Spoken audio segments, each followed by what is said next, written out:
Don't try to sneak into your room like that. I know what you've got behind your back. Records. More new records.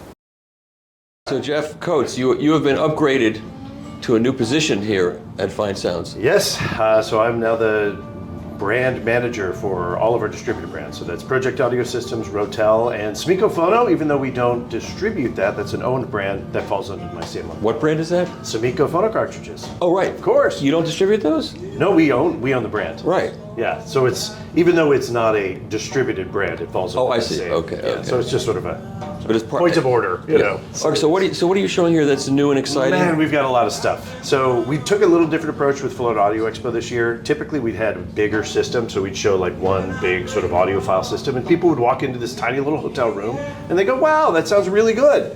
And it does. And it does. Like the last show I was at with you. What we wanted to do this year was something a little different. So we're showing 4 different vignettes and then some of the cool new products that we've got. So we'll start with the new stuff. A first for Pro-Ject, we've just introduced two balance and matching transformers. So that you can use any phono stage with a good quality moving magnet input with a moving coil cartridge. So this is the one that offers both balanced connectivity, because it's a big thing for Pro-Ject. We have the ability to do true balanced operation. So this gives us adjustable gain, ability to use a wide range of low output moving coils, with a standard moving magnet. And who's winding these transformers? Do you know? So I'm not sure on the little guy. The big one is Lund Hall transformers. Okay. So they're quite good. Yeah. But yeah, these are both starting to ship now. I'll send you pricing and all that good stuff right after the interview. Brand new product that just shipped, a true balanced version of our very popular tube box phono preamp. So this is really, really innovative in that just adjustable gain and loading, so it really can be perfectly matched to a moving coil cartridge. Of course, subsonic filter, can work with a wide range of moving magnet cartridges as well. But for the first time, we've added balanced connectivity. So in addition to be able to come unbalanced off of a standard tone arm wired with RCAs. Including your mini balanced input. Well, so this is, yep, so if you wanted to use it with the X1B or X2B that has that mini XLR connector, or we do also have terminations at standard 5-pin Yeah, to XLR. there's more and more of this happening now. People are understanding getting rid of hum is a good thing. Yeah, I'm glad to see it. So these are brand new products. So these the new transformers, and then the new tube box DS3B. This is a US exclusive. Okay. We're also showing a new DAB Plus tuner, which not such a big deal in the US, but this does allow us to do RDS for standard FM stereo as well as internet radio tuning. So really cool product from Pro-Ject. And it's got regular FM also on there. Yep, right? exactly. So we've got it tuned into a local FM station right now, and it's showing the And what does that cost? RDS text information, $550. Okay. So very cool little product.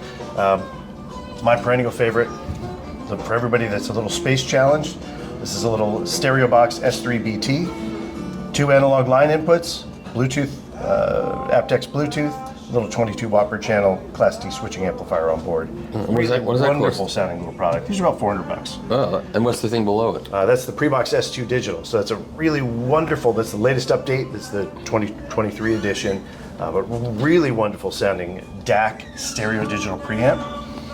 So input, USB that'll take just about any flavor that you can imagine. 32, 384 PCM, all the way up to DSD 512. That's crazy. It's insane.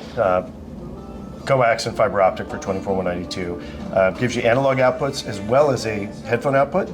Kind of a cool little feature. If you plug in the headphone, it mutes the analog outs, and it goes to whatever volume setting you had the headphones at. And what does that cost? These are $399. Actually, the latest iteration is $499, but the previous guy we still have in our line. So you could get that and a pair of these. Will it drive these speakers? So this little guy absolutely will drive a pair of these speakers. And what do those speakers cost? This is a $599 a pair.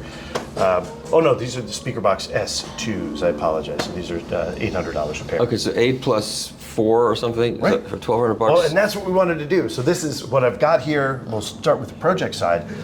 We brought 2 full systems from Pro-Ject. So the first, and this is actually what we're hearing. We're hearing the Rotel system. But the first is the colorful audio set. It's built around the Maya S3. Wonderful sounding little compact integrated amplifier. Onboard photo, onboard Bluetooth, multiple line inputs. But that, with a pair of the SpeakerBox 5 S2s and a color matched Pro-Ject turntable, including cabling, everything you need to get it up and running, $2,000, ships in 1 carton. Wow. wonderful little setup for people that want a real hi-fi experience. They want to be able to do some basic Bluetooth streaming. They want to have great performance, but they just don't want the complexity of choosing all the individual cabling and components. The second Pro-Ject system we brought with us, and this is the first time ever shown, this is a brand new product called the Jukebox E1, a little 25 watt per channel, again, switching amplifier built into the plinth of the turntable. Oh. So the turntable offers analog input, Bluetooth input, of course the onboard turntable, ships with a pair of the Speaker Box 5. And so this is the volume control? Yep. So you've got volume there. Do also have a little wireless volume, and this is based on, this is the same ARM, cartridge, and ABS plinth that we use on our E1 turntable. So it's a true sub-platter design, belt drive, electronic speed selection, great little rig. This is $1,200. Speakers, cabling, turntable amplifier, all in. Wow. Been having a lot of fun playing this repeat. And this is new. This is new. And you have little feet for the speakers. Yeah, that's included. So every time it makes us crazy when we see all these photos of people with a low boy stand, with a little turntable, and there's no proper isolation. Yeah. This is our damp it foot. So it's a very, very dense thermoplastic elastomer. So $1,200 and you're up and running. And then what's this box over here? This is a little $400 streamer from Pro-Ject called the Streambox S2, based on the same link play technology. So it does just about anything you'd want. Tidal, Qobuz, Spotify, et cetera. How do you see what you're doing? So in that case, they have a really nice little app. So it's a smartphone app. This is on your phone? Yep, on your phone or tablet.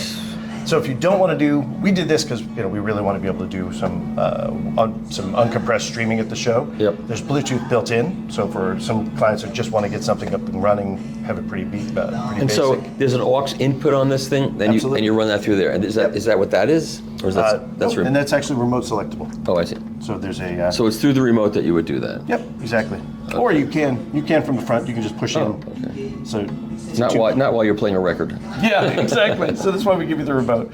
But it's a wonderful little setup. We're really happy with this. So these are available in a lot of different finishes. We showed the speaker. We brought it in walnut as well, but we stock it in black, walnut, and white. It's available at U.S. dealers now. And where do you sell these mostly? So this is a really popular online assortment. Most of the brick and mortar, most of the brick and mortar dealers aren't set up to demonstrate these kind of products, which is too bad because it's a great gateway product. No kidding. This is our new A2. This is a $1,500 automatic turntable, completely manufactured in the European Union. A2 Brute. A2 Brute. Yep, exactly. So steel platter. Really nice suspended sub-chassis built in. Very nice heavy plinth. This is what kind of sets it apart from our A1. But yeah, it comes with a really high quality phono. This is fully automatic? Returns to the rest at the end of the playback. And it starts by itself too, or? So you got to click the start button. And then the arm, you have to lower the arm into the... Oh, no. No. So if you click start, it'd come up, it would raise the arm. Oh, okay. And what does that cost? $1,500. Okay. $14.99. So it'll drop onto the beginning of the record. I've got it, of course, in the up position.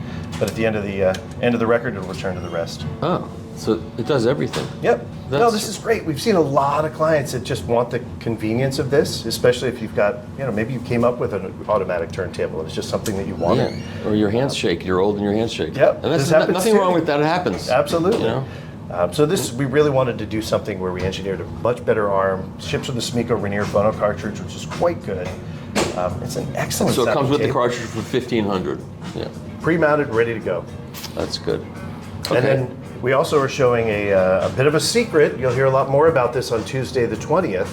But this is a brand new product from Pro-Ject. What's happening on Tuesday the 20th? So you'll see the official press release for this product. Okay. We can show it though, right? Yes, absolutely. So this is, we won't give you the full information, but this is the T2 series from Pro-Ject. And you'll see, you already have seen the T2 Wi-Fi, which is a product that has an excellent onboard phono preamp and the ability to transmit either wired or wireless Ethernet to a network. But this is the companion product to that. The T2 will be called the Super Phono. So excellent onboard phono stage. Oh, where is it? So it's built in underneath the back. And Okay. I'll send you some detailed images where you can actually see that board. It's effectively performance-wise equal to like our PhonoBox S2, so a $200 outboard phono stage, but built onto a turntable platform. Ships with a Rainier, factory mounted, really beautiful. Even just all the metal parts are machined in-house, really nicely machined counterweight. We're using a really nice heavy tempered glass platter, one-piece aluminum tone arm, so from the pivot point all the way out to the tip of the arm. Really fantastic machine. And this costs how much? This would be $599 US. Wow, that's aggressive pricing. Yes. And these are, like all the other Pro-Ject products, completely manufactured in the European Union. But we really wanted something to get an upgrade. We've done very well with a product called the T1 Phono SB. Right. But this is that next step up performance-wise. But a client that says, I just don't want an outboard phono preamp, but I really still want great sound. Yeah. So we'll be shipping this. Is there a way to switch it out if you want to upgrade your phono preamp to something even better? Yeah, absolutely. So there's a switch on the back, so if you can, if you want to run it with a moving coil cartridge or a more capable phono preamp, you certainly could. Okay. All right. And then on the Rotel and Sonus faber, my goodness, we brought a lot. Brand new line from Sonus faber, the Lumina Amateur 2. So this is a lovely little two-way stand-mounted speaker. And I should point out the stands. This is the new Pro-Ject Tri-Stand. This is a classic design. It's actually a triangle design originally, but Pro-Ject built these by the thousands in the early 90s. Really? And we're really, really excited to have them back out. Really? So yeah, this is a very cool, we make them both in black and white. Again, all manufactured in the European Union. And so what is this, a pair of these speakers with the stands? This is a $1,500, so this is a $2,000 set. Yeah. Pair of speakers and stands, $2,000. That's right. Yep. And then we've also got the Lumina Amateur 5, the big brother. So we already have the Lumina series. So the Lumina Amateur is something Sonus faber's used for their special edition. So it's an improved crossover, some slight tweaks to the drivers, and then a really beautiful cabinet. In this case, it's a gorgeous Wenge finish. And you see the edge match walnut veneer here. We also make them in a really beautiful red violin finish. Too bad the lighting doesn't let me really let people see what that looks like, because it's quite attractive. But okay, that happens. That's it? Yeah, and then also for Rotel, we're showing the new brand new RES 5000 streaming integrated amplifier, and that's what's currently playing. Oh, it just happens to be the record I released is right there. Oh, look at that! And we're really excited to be playing that on the T2 Superphono that's going to be plugged in. So this is a great example. This is a wonderful sounding 120 watt per channel, big Class A integrated amplifier, line input only. It doesn't have a phono stage. So a product like this that's got a great phono stage, perfect.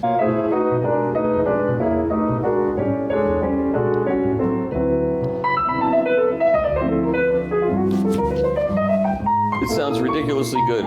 I know this record. It sounds ridiculously good on this. So the turntable, that turntable is how much? $600. With the phono preamp built into it. And the cartridge. And the cartridge. Yep. And ships preset, arm ships preset from the factory. And so we're listening to it through this Rotel. Yep, so just line into the Rotel RES 5000, $3,000, 120 watt per channel integrated amp. And then the Lumina Amateur 5s are $3,500 a pair. The speakers are how much? $3,500 a pair. So the whole thing is how much? About $6,000? 55. We're under $5,000. Yeah, we're right around $6,000, right? So it's 365, so $7,100. Add some really nice cables. You're under $8,000. You know. Wow, that really sounds good. I'm not just saying that. So this is what we wanted to do this year, right? So this is our expensive system this year. And you know what? People are going to hear this they can figure out maybe they can afford. Right. You know, maybe you got to dip into your savings, or maybe you got to put it on a credit card and pay it off. But you have a great system. Yep. It's affordable. I mean, it's and you have no room treatment. You have not done anything in the room. Some basics. We did spend some time with the speaker placement. Yeah. Get them right off the back wall. Yeah, nothing crazy. And nothing is more difficult than a piano and a bass. Yeah. And it sounds really bad in a lot of places. So, not here. I haven't been any place here. Folks, let's just sum up here that turntable is which model is that? So that's the debut Carbon Evo with a Sumiko factory-mounted Sumiko Rainier phono cartridge. Okay, so that is running into the Maya S3. So it's a compact integrated amplifier with Bluetooth and phono stage on board. And that's running into these little speakers, which are Speaker Box 5S2. So wonderful little European build two-way stand mount. The whole system, inclusive of cabling, comes at $2,000, packed as one complete overpack. So it's wonderful for people And that I'm are not, looking for something. I'm not blowing smoke to say that it does sound quite good. And there's very little more difficult to reproduce than stand-up bass and piano. And you know what? You get something like that, you're getting music, and it's good. Yeah. Well, thank you. Of course, they spent $20,000 on room treatment in here. You see that? Yeah, right? That looks like the air conditioner, but that is a very that's very Space-age materials. sophisticated. Yep. Each one of those louvers was independently tuned. That's right. Bass reflex. It's a whole. For the folks at home, I'm And you completely kidding. You think that's a picture? That's not a picture. That is a. Okay, enough of this nonsense. So, why don't you introduce yourself to everyone? Okay, my name is Shinji Taratani from Japan. I'm CEO of the TAD from 2020. And you are? I'm Dave Malikpour with PAD Hi-Fi. We're the U.S. or the North American distributor of TAD. Brought it back to the us audiophile lovers. And yes, and we met last year. Yeah. And you were here last year too, correct? Yes. Yes. And we talked about this reintroduction. How has it gone over the past year? well, it's been exciting and interesting. There's two parts. That one is TAD has been going through a cycle of going through every product, and we introduced a new version of the C1, the C1 TX, and it was really well received. And we've had a lot of success both here in the U.S. and also worldwide with the C1 TX. And we're just building dealer partners and customers who love TAD. And part of this is we've been able to go to a bunch of shows to really get people to hear what TAD's about. And I think, that when you have a legacy brand, but people haven't heard it in a long time, it's exciting for people. So we've gotten this incredible feeling of from the outside from our community. Well, you bring to this a great reputation for great sound and beautiful build quality. I mean, everything's good about this brand to everybody, for even people who don't know what it sounds like or aren't familiar with it. So you got a head start in that regard. Well, yeah, if we had come to the market even with a great product like this without a brand and without a name, it would be a big uphill battle. I'm not going to say it's easy to reintroduce a brand either, because there's a lot of amazing brands here at the show that, and I've went and listened to some of the rooms as the people were setting up. There's a little camaraderie of people here, and I got to listen to some of our competitors, but I also see them having their own thing, which is, I think, what this whole industry is about, is finding the thing that really resonates for you as a listener. Yes. And so, if you like our brand, it's because you came and heard it, and you've had a personal experience that touched you. Let's look at what you got here at the show. So this beautiful grand speaker is the Reference One TX. This is the latest version of the Reference One. So this is the 160K speaker? This is 160K a pair.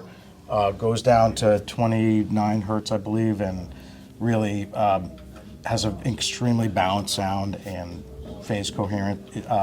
We use the CST driver. This is the largest of the dual concentric drivers that TAD currently makes, and they're both beryllium on the mid and high, and they use a vapor transfer process, which is pretty insane. Yep. 6,000 degree vaporization and transfer. So different than a metal dome, really both detailed and soft at the same time. And then this one? This is the compact Reference 1 TX. So it's basically the little version of this. And when you listen to it, it doesn't sound like the little version. It's, I think the first impression, everyone's like, oh, so we're listening to the big speaker? And it's like, no, we're listening to the little one. Like, is there subs? No. And this also goes down to that same. And what does that cost? And this is, with the stand, it's $92,000. Okay. And no one's really ever bought it without the stand. This has a port right here. And so it uses the top of the stand as part of the exit. For the bottom end, okay. Yep, and it's a little bit bigger than a bookshelf. It's definitely a floor, a pedestal. It makes a statement. A statement. Here, one of the things about TAD that people didn't always realize is that they also make exceptional electronics. You don't have to use our electronics with our speakers, but there's a natural pairing, and it's given us a chance to also, like when we're here at the show all of what we do. Yep. This is the C600 Reference Series preamp. And they're just about to introduce the new 700. So all the current generation of reference models will be in the 700 range. So we have this is this DA 1000 TX Mark II. That's an Evolution Is it range DAC? This is SACD and DAC D1000 TX. And then we've got the M700S. These are monoblock or stereo operating. Right now we're using them in a biamp mode, so we're using the highs out of one amp and the lows out of the other amp. And these are Class AB, and they're made to an exceptional level. These amps are 65,000 each. You can also get them in pure monoblock form, which is a little less money but you buy them by the pair, so they're, it's per amp. All right, let's just run through the affordable stuff. Okay. We have the entry-level TAD ME1. This is 17K. This is 17K with the stands. It can be purchased in silver or black, and they both look stunning. This is a three-way system. This uses the CST driver as well, paired with a woofer.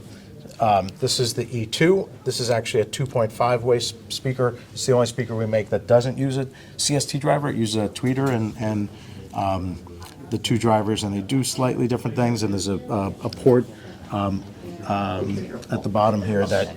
And what does this cost? This is $20,000. Okay. So that's 17, 20. This is the E1 TX, which is a three-way with the CST driver, similar to the ME1, but with two of the bass drivers. And this goes down right down to 30 hertz as well. And it uses a side porting scheme. An exceptional black lacquer finish. Beautiful. This is the CE1. This is 30,000. The E1 TXs are 30 grand at the moment. This is the CE1 TX that just came out in ebony, and so this is most recent version of the CE1. Came out at the end of last year, and these are 40,000 a pair. This uses the thing about the CE1 TX, and I think the reason that it works in so many incredible environments is the way the porting is. There's these two slots here on the front and the back, and the air is pushed from just the low frequency chamber, and it's pushed front and back, and that helps with directionality. And timing between the coincident pair CST driver, which is giving you very phase coherent delivery of the highs and mids, and the timing here, along with the porting, gives you exceptional phase response. And you can get a little lift off the back hitting the front wall, but also you're getting this, and what that does is it keeps it from the sidewalls, and it puts it more towards the listener. Cool. Yeah, it's very cool. So this is the CE1, just like the black one we saw over there. This is just in the olive wood finish. So those are two identical speakers. The olive wood version is 35 grand. That was our introductory price at the beginning of last year. We realized that people wanted that, but with a little more power. So this is above the E1 and just below the compact reference. And both of these speakers do take something from the reference series in terms of the CST driver. This one has a port at the bottom that also goes front and back, so you get some of that same benefit of directionality. The only last thing that's new to the line is the Evolution C1000 preamp that rounds out the entire Evolution electronics. And this is a flat response from 10 hertz to 100K, plus or minus 1 dB. And this is an integrated amplifier? This is just a preamplifier. And this is 24,950. The D1000 TX Mark II DAC is 21, and then the M1000S is 21,000. In the year that you have been going for dealers, how many dealers have you managed to set up? We currently have 3 dealer partners, and we have a few that are working with us. And so where are they located? We have San Francisco, Seattle, Jacksonville, Florida, with House of Stereo. Oh, good. and So you're bi-coastal. yeah, and we have a few others that are in development at the moment. But and, if people, this takes with only 2 dealers, if people are going to spend the kind of money on this kind of product, they're going to come to the dealers that exist. That's right. And they can also reach out to us. We'll help them find if they have a dealer that that they like to work with. We are searching for the right dealer partners, and for us having people with the product that people can just walk in and listen. We have people asking for it all over the country. Yeah, so sure. The challenge is the dealers today. Some of them are have had great success with a brand. They're they have their limited size or Sure. limited bandwidth. And But so would you if you came up with a heavy hitter guy who really has the money to buy this and is not just a looky-loo, as you used to call it, would you bring a speaker to a dealer and let him? Absolutely, yeah. It makes sense. Yeah, listen, there's no way to experience a speaker without hearing it. You can't. Yeah. Obviously, there's some people come to these shows to make some decisions or hear comparative experiences directly from the manufacturers, and I think that's what's great about these shows. Yeah. We love, direct connection with the user because it helps keep us in touch with what people want, but obviously. There's a lot of factors today in the distribution out there in the current dealer structure, but we have an idea about that I think is maybe unique to us of dealer partnership as opposed to just hey buy something and we'll just send it out to you. We want to be bringing our products to dealers, having events, and we're hosting a couple things coming up in the coming year. Great. We're gonna what's interesting to me in doing this is not just seeing the products, because I think people know this product and are interested, but for people to understand the experience of someone importing and distributing a product in America, which is a difficult market, and what you're doing. So that was very interesting. So I happen to be starting at Angie's room here because I'm sleeping right across the way. That's what my room is. And I told her no noise and music after 10 p.m. Okay, are we good? So now show me what you brought to Florida. Well, we brought the baby Avantgarde called the Uno SD. This is the passive version, which of course you can get with the iTron built in, which is their amp that drives the horns only. Of course, as usual, there's the DSP amp powering the bass drivers, and that's a 500 watt amp that's built in. And what a pair of these cost? These in a passive mode would run you about $36,000 for the pair.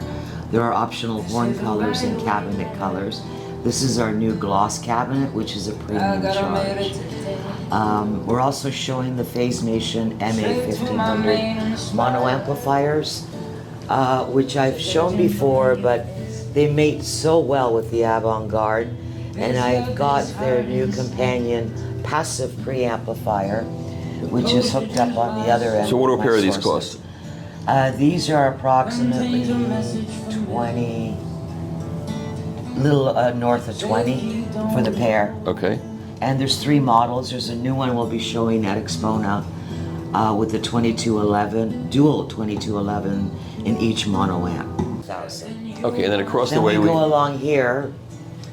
We've got the PhaseMation preamp that I just mentioned, and one of their phono stages, of which they have many. They also have many cartridges, and you've actually reviewed one of the 2000 cartridges. Yes, which I loved. Yeah. So here we're using the analog Relax cartridge, Which I love also. which you've done as well, and I've got it on the Glanz tone arm. This is their smaller one. It's a 9-inch arm, and what's nice about it is it's got a convenient detachable head shell on it. It's a very well damped, silent tubing on that as well. And where's this made? In Japan. And what is that like? What does that arm cost? That one would be about $39 US. $39. That's a bargain. Yeah, something like that. And so, is this kind of the replacement for Gelco having gone out of business, sort of? No, because the Glanz tone arms are way above what the Gelco was offering. Price-wise and quality-wise? Yeah, they have 12-inch arms that go up to $23,000. Yeah. Oh, okay. So I wanted to show something because more and more people are asking about the convenience of detachable. But the tone arm itself, as I said, is very rigid and very well damped. Right. And of course, it's on a Canadian-made table, Sure. the Oracle. I owned one of these. Yeah, which is It's not set up right, but I'm sure. we're still working on Yes. that. Yeah, Yes. it's one of the springs here, which Yep. was a long night last night. Okay, great. Thank you so much. I have to be quick and brusque because that's what I have to do. And that's no problem. Thank you. In your ears Okay, we're and testing. So now, what room are we in here? We're in room 709 here at the Florida International Audio Expo. And room 709 is a room. This is House of Stereo House out of of Jacksonville. Not They've House got of Mono, House of Stereo. House of Stereo, Okay. but they have 4 rooms, so it's the House Okay. of Quadraphonic now. Okay, okay. They have 4 rooms here. In this room, we have Stenheim. And you are Walter? I'm Walter Schofield. Okay. With Nexus Audio Technologies. Okay. I'm the Stenheim guy in North America, which is why I'm in the room. Okay. And Otherwise, they wouldn't let you in the room. They don't let me in any rooms. Okay. So let's see what we got here. We got the Stenheim 5 SEs. These were product of the year, the Absolute Sound, in 2022. They are $73,500 per pair, constructed of solid aluminum, half-inch aluminum cabinets, ultra high quality crossovers, modified beautiful professional drivers, just a very coherent musical sound. 94 dB efficiency. I was going to ask you about the efficiency. Yeah, It's they run unusual well to have with, a speaker of that kind of efficiency. We're running this with a 22 watt per channel Viva tube amplifier, which is a wonderful thing, and we're getting full bandwidth out of the bass. You know, we're not sacrificing bass. Right. So these are at House of Stereo in Jacksonville, Florida. I think we should turn it over to Mr. Joe Parvey to talk about the Viva amp and some other components. Okay, Joe. How's it going? Take it away. All right. So 709, we are in the Stenheim and Viva room, and I want to point out this is the Viva Solista Mark III integrated amplifier. Now, this is 22 watts per channel, and those are the 845 tubes that Viva and Amadeo are so fond of using. There's 1,000 volts running through each of those tubes. It's a scary tube to play with sometimes. But this is the Mark III version. We're one of the dealers for it here in America. And then... Okay, you can't get away without telling me how much it costs. Okay, this is $24,500. Okay. And of course, driving the Stenheims, 94 decibels, only with 22 tube watts. Good combination then. Yeah. Then of course the DS audio that Garth will talk about in just a second, the VPI Avenger Direct. And what does the Avenger Direct cost? The Avenger Direct, I believe, is $36,000. Okay. And then, of course, on the digital, I have to mention the digital. You do. My Wolf audio systems. This is our Red Wolf 2SX, and this is the T+A SD 3100 reference streaming DAC. So this is just a streaming DAC. Yeah, It's pretty big. It's a digital hub, and this is the 2 separate power supplies, analog and digital, compartmentalized. This is my favorite DAC on the planet. And then down below, of course, that's our Red Wolf 2SX. That is our 2-box outboard linear power supply and audio server. And then, of course, connecting everything and filtering everything is synergistic research cables. Okay. And products. So Garth, tell me about this. Okay. So yes, what we're showing here in the House of Stereo room is the top-of-the-line DS Audio optical phono cartridge system. We've got the Grandmaster EX, which is their top-of-the-line cartridge. This uses the Obrey one-piece diamond cantilever stylus. At this point, I believe it's the only cartridge available in the world that uses that very special sub-assembly. So it gives you the best transmission of vibrational energy off of the vinyl into this optical generator. And I'll vouch for that. Yes, well, It thank does. you. And the optical generator in the Grandmaster EX is their latest 3rd generation, dual mono design, has 2 LEDs, 2 photodiodes, a very small beryllium shading plate, which is about 30% of the weight of even the lightest moving coil. So you have very low moving mass overall, very fast response. And that one-piece cantilever stylus is able to transmit that then to the generator. And then is now going to the Grandmaster phono stage, which is a 2-chassis phono stage, sometimes referred to as an equalizer, an energizer, many different names for it. It's essentially a phono stage. Yeah. But unlike traditional phono stages, it doesn't need a lot of gain because of the optical technology. uses less than 20 dB of gain because the cartridge has about 5 times the output of a traditional moving magnet, which probably means it has about 50 times the output of a traditional moving coil. Also, because of the way it reads or transduces, it doesn't need as much equalization or correction as a traditional RIAA-based cartridge. The power supply has 3 discrete power supplies, one for powering the cartridge, and then 2 each for the left and right channels, and then the audio chassis down here is fully dual mono, fully balanced output. It gives you the option of 6 different bass contours, so you can match the response of the system to your room acoustics and your speaker characteristics. Okay, and the bad news is the price. Well, maybe it's the good news, given how good it is. For you, yeah, it's good. Yeah. Okay, so the cartridge is $22,500, right. and the phono stage is $45,000 for the 2 components. So you're in for under 70. You're in. Yeah, just about. And so let's say if you break it, what? Because that's an important thing. I think people should know what a replacement. Or you wear it out because you play so much music. Right. Is it half the price? It's about 30% of the retail Okay, price that's to good. actually have it rebuilt in the factory in Japan. It's not an exchange program.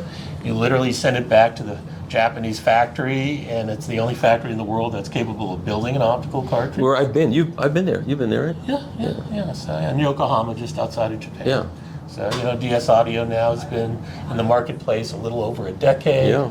And I've made a lot of inroads for a very young company Yes. run by Tetsuaki Aogi or Aki-san. A very nice man. He puts up with me, so he is a very nice man. So, All right, so that's it. We've That's done it. everything. We've covered the entire room. Yeah. Thank you, You sir. can go home now. Yeah, I can. So Trent, thank you for inviting me into your room. Absolutely. Actually, I Thank you, barged Michael. in, but that's another story entirely. All right, so show me what you got here in this room. So we're showing the Western Electric 91E integrated amplifier. It's a 20-watt single-ended triode amplifier using the Western Electric 300B vacuum tubes, which we manufacture in Rossville, Georgia. The amplifier also has a built-in phono stage, headphone amplifier as well, and we're using the Rhythm Marga speakers.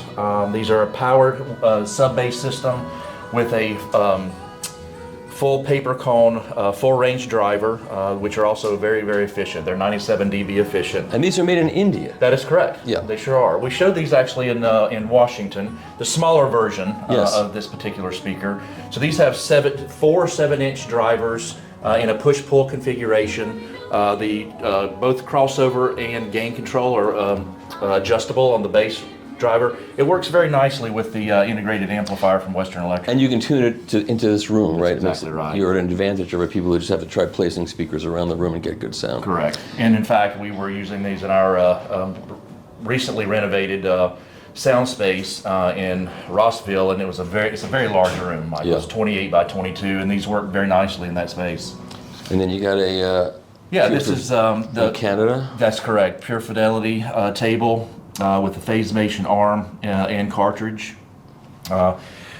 It's a very nice table. Yeah, very nice I should table. get one indeed. into review. I've never reviewed one of their tables. It's really quite nice, and it works perfectly with the phono stage in the Western Electric, which is very flexible as well also. Okay, great. Thank you so much. Thank you. This is a Songlines turntable, and that looks like a Acoustics signature arm, I believe. So I'm not going to take you, don't worry. Okay. This is their top of the line. Accommodates 2 arms right out of the box. It comes with everything, including the mounting plates for a variety of tone arms. And how much does this cost? This is $14,500 without the arms. We're going to just do a quick connoiter of this room here. So they've got a VPI. This is a VPI Avenger or another Avenger here. And so run me through what's in this room then. Okay, so we're listening to a new multi-source receiver called the R2500R, which is brand new. It's literally the first one in the country. It arrived yesterday. It has an optional built-in phono stage, streaming, And the slot holds the disc player, HDMI switching. Does the disc do SACD or just CD? The disc is just CD. Okay. But it does support SACD with USB input or HDMI. Oh, okay. And so what does it cost? It also comes in black. Okay. You don't have the price. No, I do. I'm just joking. Okay. It's $18,880 Okay. without the phono, and another $920 for the phono. Okay. It does a lot of stuff, though. It does. It's fully packed and sounds wonderful. A linear amplifier. Most people would think in a small package like this it would be Class D, but it's not. Yeah. And how much power does it have? 140 at 8, 250 at 4. Wow. They packed a lot into there. Yeah. All right. And what do we got over on the side here? This is just These a are, static demo? Yeah, static display to show people kind of the other end of the spectrum in terms of what we call the HV series or high voltage series. So this is higher end, higher performance product. There's in the middle is the A3000, which is a stereo power amplifier that can also be configured as a mono amp. Below it is the PS3000, which is an auxiliary power supply for the power amplifier. You don't have to have it, but if you add it, then the output stage uses that external box as its power supply. Oh, I see. And the input stage gets the power supply on board. Okay. And then on top is what we call the PSD 3100 HV, and it is a preamp and a streaming DAC. All right, we're just walking through here. This is a Pure Audio Project speaker with it's like an ESS tile driver on top. And we have an inexpensive VPI turntable here. All right, so this is a new Pure Audio Project loudspeaker that you're introducing here, right? They are based on 10-inch woofers, differently from our regular speakers that are based on 15-inch woofers. Right. So the form factor is small, suitable for small rooms. They are lower efficiency, by the way, 88 dB. So they need power. We're using the legendary Heil AMT. Yeah. ESS. Now, who makes those? The tweeters? Yeah. ESS Labs in the US. They got the license to manufacture the Heil. Right. But that's the original Heil AMT. Yeah. Yep. And it's open baffle, as you always do.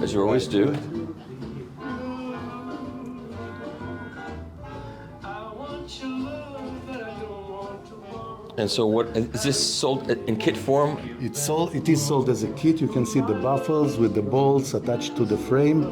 Very easy to assemble, no soldering whatsoever. Only an Allen key and a screwdriver. And that's how we also managed to keep the price. And that baffle is made. What's it made out of? The frame? Yeah, it's frame. metal. And this specific one is plexiglass. Okay. We support also wood, different HDF, so bamboo, you get what you want. Yeah. You choose basically the configuration. And what does this cost? This is just under $6,000. A pair. Yeah. Wow, that's fantastic. Well, that's why it's sold as a kit, you know. Yeah. Very low overhead. And easier to ship. Easier to ship and also less labor, less cost. Yeah. That's great. And do they sound any good? I don't know. What do you think? I'll sit down for a minute and listen.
So we're in the Fidelity Imports room that has Perlisten speakers. That's right.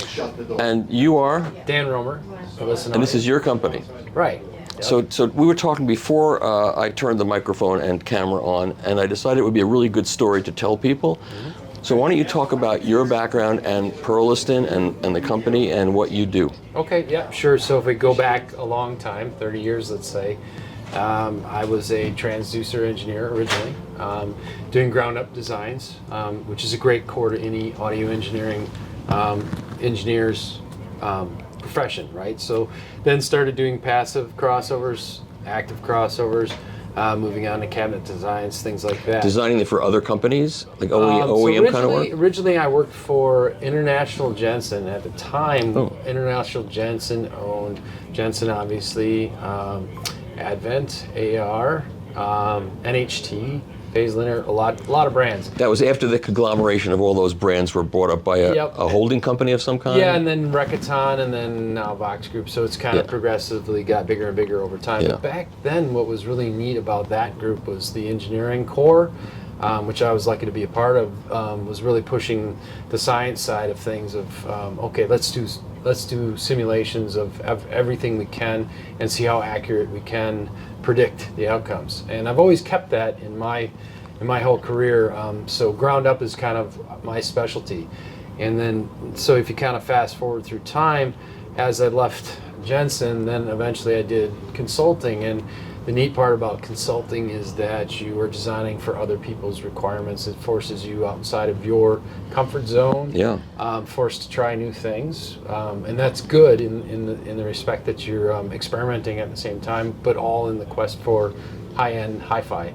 And the other benefit, which is really the greatest, is that I was able to meet some other engineering who are now great friends and partners of Perlisten. That's the core of Perlisten, is the engineering. So now we did, not only myself, but we have Eric Wiederholz and Stephen Masenek, and they both, Eric's an acoustics guru, a simulation guru. Stephen's great with software and electronics, so he does the amplifier designs, but he also does the software running behind it. And that's the core of Perlisten. So we went from consulting, and that was paying the bills, and ultimately that turned into the products that we came to market roughly just over 3 years ago. And we came with 2-channel hi-fi speakers, with tower, mini tower, monitor, bookshelf, surround, and then subwoofers to go with it. So it was a full line coming out of the gate. So what was perceived maybe by people in the industry that hadn't heard our names was where these guys come from, but in reality we had always been working on products just like this. And a lot of people think you are from Scandinavia. Yeah. Well, that's Lars Johansson, who's another one of the Perlisten partners. He's got the wonderful Terminator accent. Got the accent. And so where are the driver? What drivers are you using? So those are Perlisten. So again, ground up is our specialty. We manufacture our own factory. We for instance, if you look here, we worked with a company called TechStream, and this is a thin ply carbon diaphragm. So it's kind of an advanced carbon fiber, where you're mapping the layers of the carbon fiber specifically to get an outcome for a loudspeaker transducer. We use that in the smaller 28 millimeter mid-range, as I call them, in our DPC array. And then the central, most people can recognize that as a beryllium dome, which we also, we buy the material from a company called Materion in the US, bring it to our factory, and then we assemble the... And that's a tough material to work with, It is. The forming is the main difficulty, but once it's formed, then you treat it more or less like any hard dome. And you have that without a cover on it, without any protective... Yeah. You trust people not to push their fingers in? We've been shipping these for more than 3 years, and I think I've had 2 come back where somebody's poked one. Yeah, so. or someone's kid did that. Yeah. And the first one that got poked in, honestly, was me. Well, you're a kid at heart, a little more casual with it, so yeah. And so what are the price points of your speakers? So this is the tip of Perlisten. So this is our limited edition, and what makes this one special, and it's $30,000 a pair. We bring this into R&D headquarters, where myself and Eric do hand pair matching, and literally we take it to the next level. We have a clip-on layer field scanner. We'll put the speaker up on that, 3,300 measurements, so it gives you your full sound field, and then you get a full, if people are familiar with CTA 2034, where you get on-axis listening window, sound power, that type of thing. And then we match the two by hand modifying the crossovers. And here's a picture of the crossovers. Obviously, we start out with very, very tight tolerance, 1% components, best components we can have. And then ultimately what we do is there's a few choice components in there that allow us, like say adjust the tweeter level in the mid band of its operating range, that type of thing, and we get them as close, typically half a dB. You remember the days when Consumer Reports would measure and review speakers by total harmonic distortion and on-axis frequency response, and they would tell you what the best loudspeaker was, because that went on. Yeah, and and it's hard to just grab one curve and say good, of course, bad, right? So and that's one of the problems with measurements that are published in magazines, as much as I think it's useful, because what people do is they look for the one measurement, they look for on-axis response, and if that's not good, then it's no good. Right, and what is good, right? And they don't read where the measurer says, well, you see this dip on axis, but if you toe the speaker in or whatever, it goes away. They don't see that. They just look for that one thing. Yeah, and so that awesome point, and I couldn't agree more. So really, the measurements are an engineering foundation of an indicator of a really well-designed speaker. So we have very specific requirements of how we want the speaker to react in the room, how the polar response is. That's part of our patents. That's the beamforming, the DPC. We haven't even talked about that. And we tune each speaker with a very similar, what I call family of curves, and that's where they start. But for example, this is the limited edition, which is an evolution of our existing S7 tower. Even so, the first crossover, it hit all of our parameter requirements for those family of curves, but the crossover we're shipping is Rev 16. And Rev 16 is an outcome of the listening sessions and the refinement. We're not voicing it for, okay, I'm listening to this track very specifically and I want this person's voice. No, what good is that? But you're A/Bing it against, other designs you have, well-regarded designs, and going, okay, where are we improving? What can we do to make it better? What about the cabinetry? And that's actually important. One of the unique features, and what's very cool in my opinion, is the carbon fiber panels. These are actually carbon fiber layers over HDF in the arced format. So relative to what we call a standard S7, which is either painted or veneer finish, now we have the carbon fiber, and we have slightly more depth. So the cabinet is a vented design. You can see on the bottom there's some grills, so the ports actually it's vent to the floor at the bottom. Yeah. Yep.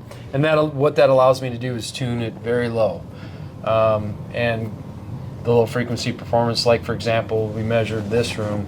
We're solid down to 18 hertz in this room, so it is truly a full range speaker. Yeah. And you do measurements on the cabinetry too, right? Oh, so you're thinking like you're talking like accelerometer, vibration, yeah, that type of thing. Like that's part, because you wouldn't just do the drivers and not do the cabinet. Exactly, and so now that's not part of the let's use the word enclosure. Enclosure is a better word than cabinet. Sounds like it's a wooden box, right? So okay.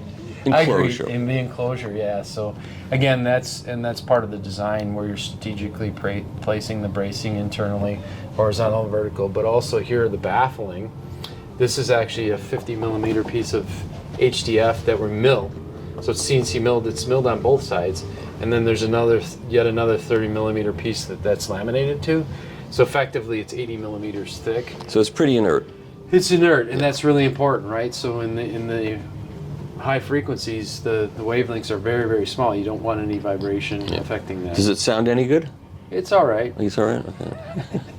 All right. Well, great. That was really interesting. And your prices start at where? So this is the top. This is 30,000 pair. The standard S7 is in that with the wood finishes around 22K a pair, right. And then the painted finishes is 18 a pair. And then as you go down in size, obviously the product line continues going down.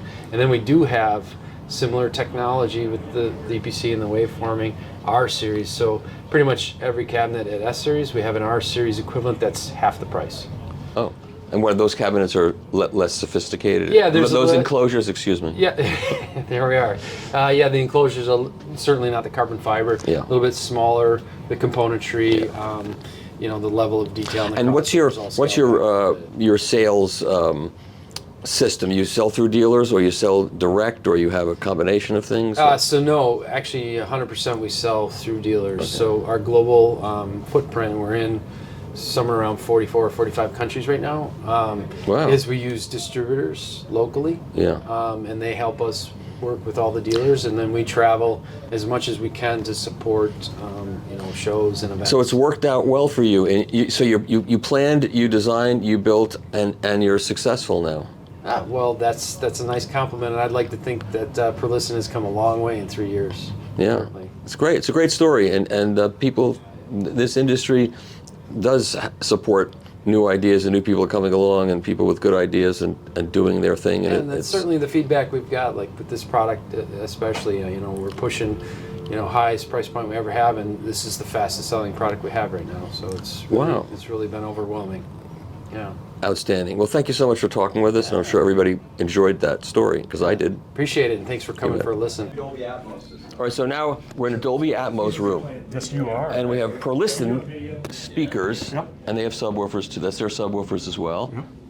And so what we've got, this is kind of the second tier. And why don't you introduce yourself, Terry? Oh, hey, I'm Terry Medall, and I'm with Fremer. We're pleased to be providing the electronics, the power to the Perlisten system here. We have a 2.2 system, 2 subwoofers from Perlisten. This is their push-pull design. This is their 212, so it's 2 12s in each of those. And this is their more budget-oriented line of products. This is the R series, and instead of the carbon fiber drivers, they use a pulp cone material here, and then we use a soft dome tweeter in place of the beryllium tweeter, but the same basic configuration design that you may have already seen in the limited edition S7s. And then we have the 5C center channel, and then we're flying a number of different speakers for obviously height and rear channels, including the dual subs. And then this is our new Fremer's new SP25 11-channel processor preamplifier. 11 channels, that should do it. And then we have our A35.8 8-channel amplifier. Now 8 channels may seem a little strange, but it is with the idea that each of those pairs are bridgeable. So with this in combination with our stereo amplifier that is also bridgeable, you can create any combination to power virtually any speaker configuration for multi-channel or a really powerful bi-amplifier amplifier for 1500 total watts. We're also using Kaleidoscape to control and access the highest resolution of video image, accessing it in a way that's completely intuitive and very easy to navigate. And what's your panel back there? Is it the panel Sony? is an LG, right? Samsung. Okay, and so these are the speakers that your wife says, sure, honey, you hang those speakers on the ceiling and those on the poles, and I'll climb on the pole or make believe it's a disco era of the 60s, and we'll do some pole climbing. Okay. All right. And where's the best place to sit? Someplace here? Yeah, anywhere here. Okay. Thank you. You bet. Now let's see if it sounds any good.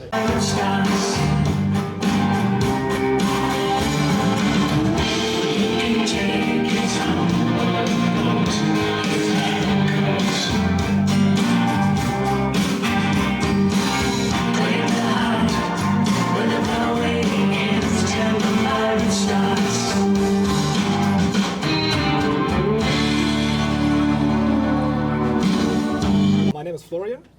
I'm with Claris Audio, one of the requirements engineers, and main representative for Claris Audio globally. Okay, tell me about the system. Well, the system, we have 2 analog sources. We have a VPI turntable we just heard. We also have our tape machine, Studer A80 from Switzerland. We are running our digital sources, MSB Select 2 with the MSB Digital Director. Streaming, we use an Orender N20. We have our preamplifier is the VAC statement, if I'm not mistaken, and we also have the VAC statement, phono. So this is all being conditioned by a Stromtank 2500 power battery system. And then we're running the symmetrical signal to the front of the speakers and the amplifiers, where I can show you a little bit more about it. So what's actually very special this year is we're running the speaker system using an active analog crossover, so there's no DSP anywhere. It's from a company in Japan called CS Port. The model is ACN400. We're working with them to make them specifically for our speakers. And the special here is that it's a 12 dB second order filter with 0 degrees phase rotation. And it's unique. You cannot find another one like that in the world.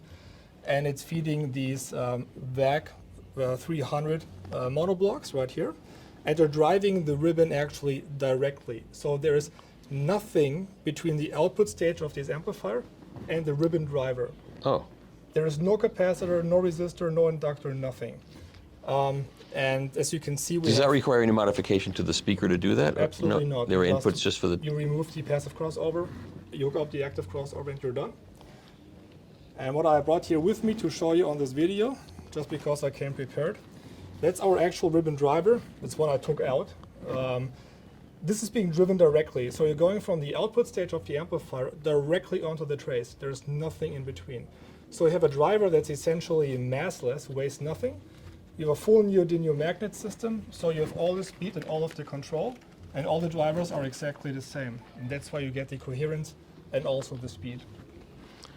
This is our driving our Claris Audio auditorium speakers, and you can use this active crossovers on all of our models. The only model you have to modify would be the baby one, the Minuet, because the passive crossover is built inside the speaker. But it's compatible with all of our models, also the future models. And there's probably $500,000 worth of Audio Quest cable in here? Well, actually, this is Audio Quest Thunderbird. It's not their top of the line by any means, but it's sort of their best copper series in here. The new Critical Mass Maxim Ultra Rex from Critical Mass. Joe is here. Okay. And this is their debut here at the show. Oh, yeah. Very attractive. Cool. And what we also have is Critical Mass feed, specifically developed for the Claris Audio speakers. So if you buy an auditorium in North America, you're getting a Critical Mass Systems feed with it. And these speakers are made in Switzerland? No, they're made in Vietnam, in Hanoi. Oh, yeah, no, that's right. Right, in Hanoi, they weigh about 500 something pounds per side. Come fully assembled, and if you buy them, we will include it in the price, have a setup service worldwide. And what do these speakers cost? It's 146,000 retail a pair, including shipping, taxes, and all the other nice things. And how are these shipped? UPS, FedEx?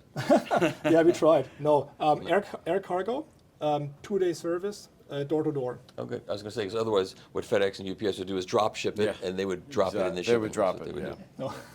And they come fully assembled. They come fully assembled in their own custom-built flight cases. That really did sound incredible. I mean, I played that record all over the place, and it was like you were there. Yeah. The imaging was outstanding. That's what we feel as well. The dynamics, the micro dynamics of the small gestures of his playing brought it alive. It was really quite good. Thank you very much. You're welcome. Now can we play the rock and roll record and see what happens? Yeah, let's go. All right, absolutely. Let's rock.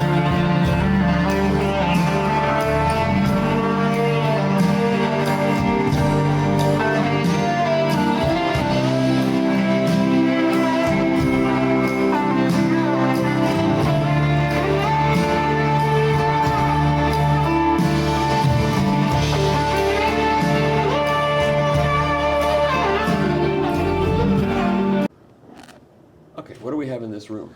We have the Lancia speakers with the plasma tweeters. As you well know, the plasma has got no mass, no diaphragm, no magnets, no nothing. It's just compressed air, heat up to 1400 degrees Fahrenheit, and creates a plasma, and that gives you the frequencies. And there's no longer a like a big tank of helium? Or nope, none of that. So what do they use? Just compressed air. And where does that come from? It's in the back of the tweeter, inside in the chamber. Oh, and that's it? That's it. They figured that out after how many years of the... Yep, they did. They did. And it operates between 1.5 kilohertz to 150 kilohertz on its own. And that's especially important for the speaker because we basically hear more of the mid-range when you take the excess energy out of the tweeter. We're driving with Viva Audio from Italy.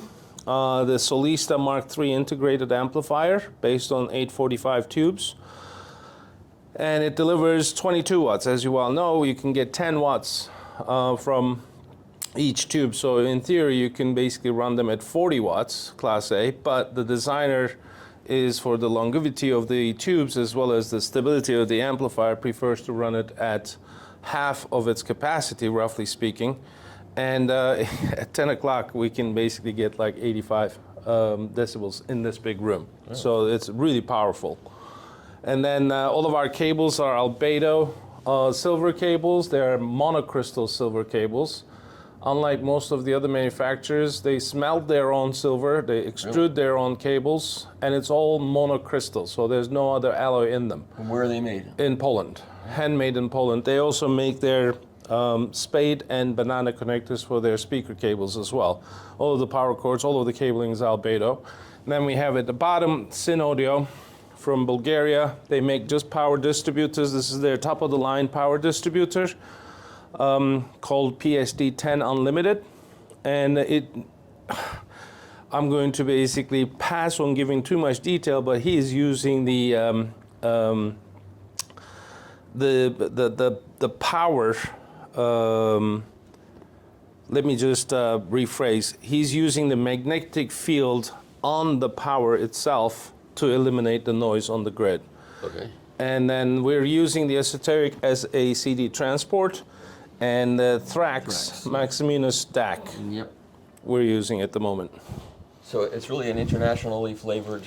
Yes, and also about the racks, this is hi-fi stay racks, which is based on gyrotension principle. They move left, right, up and down, and back and forward to dissipate the airborne vibrations. And where are those made? South Korea. Oh, okay. And that's all you got? That's all I have. So what's the total price of this system? The speakers are $57,000 a pair. The DAC is $37,000. The power distributor is $23,000. The integrator is $29,000, and cables varies between $3,000 to $26,000. So can you add that up for the math lexic, which is approximately? I haven't added up, but I have a price sheet. I think we're well over $150,000. Okay. Great. Well, thank you so much. Thank you.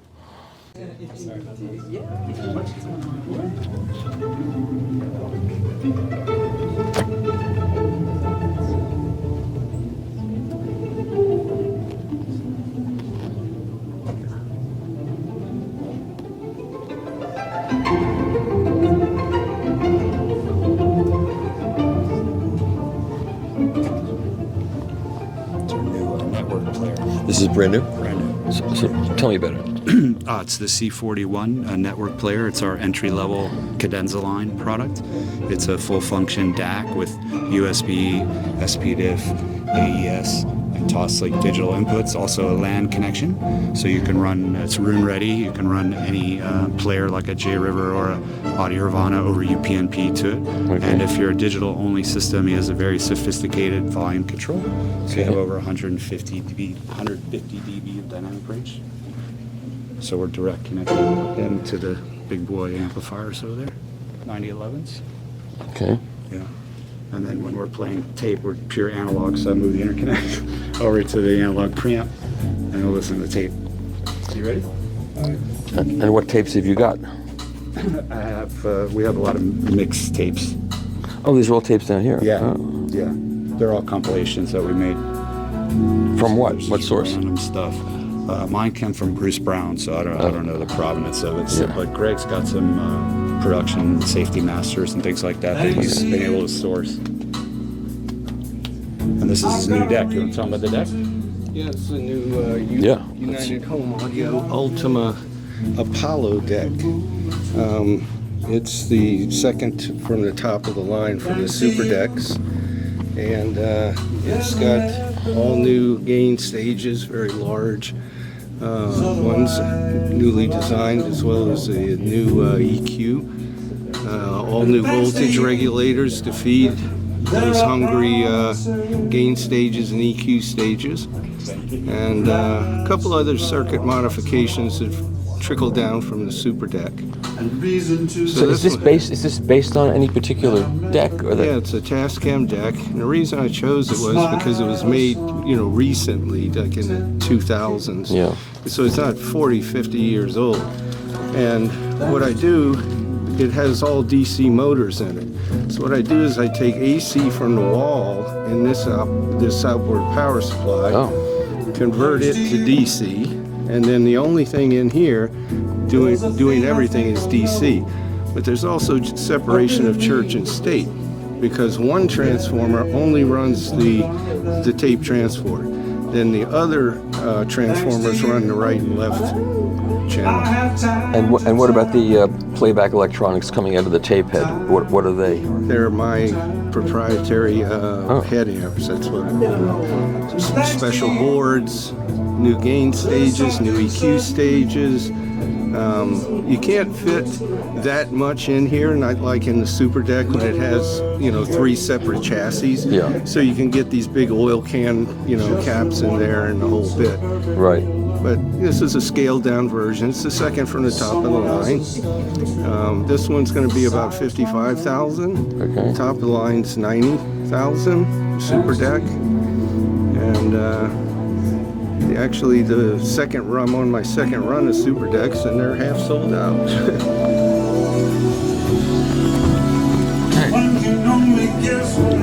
Well, thank you. Just a brief interruption, esteemed viewers. As you may know, I'm Tom Martin, Chief Content Officer of The Absolute Sound.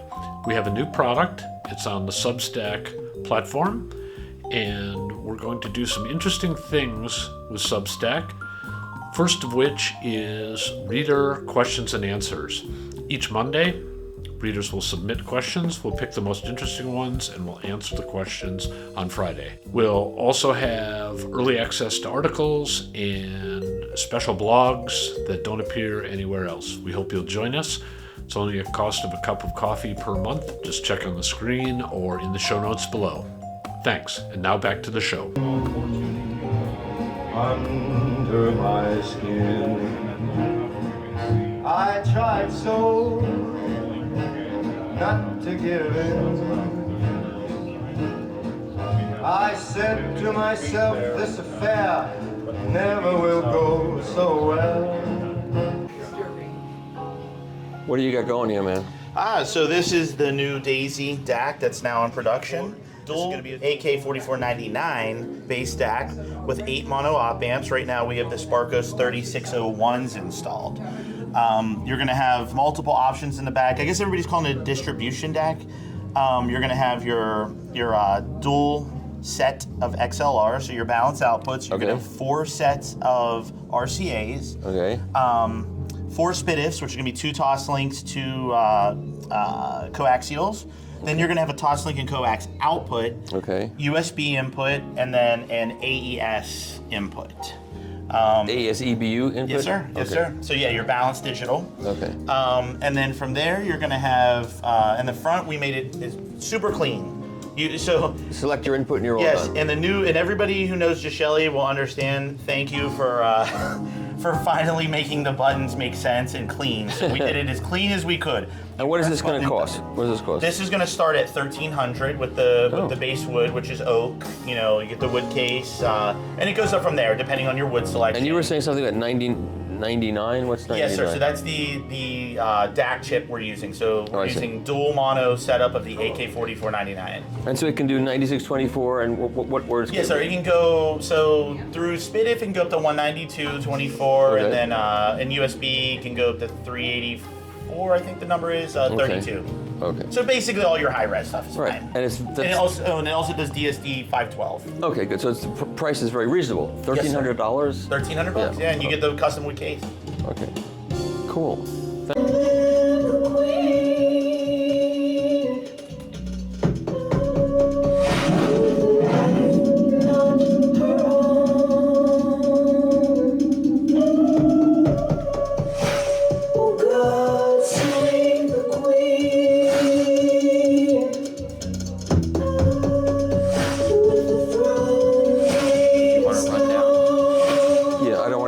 If they're busy listening, though.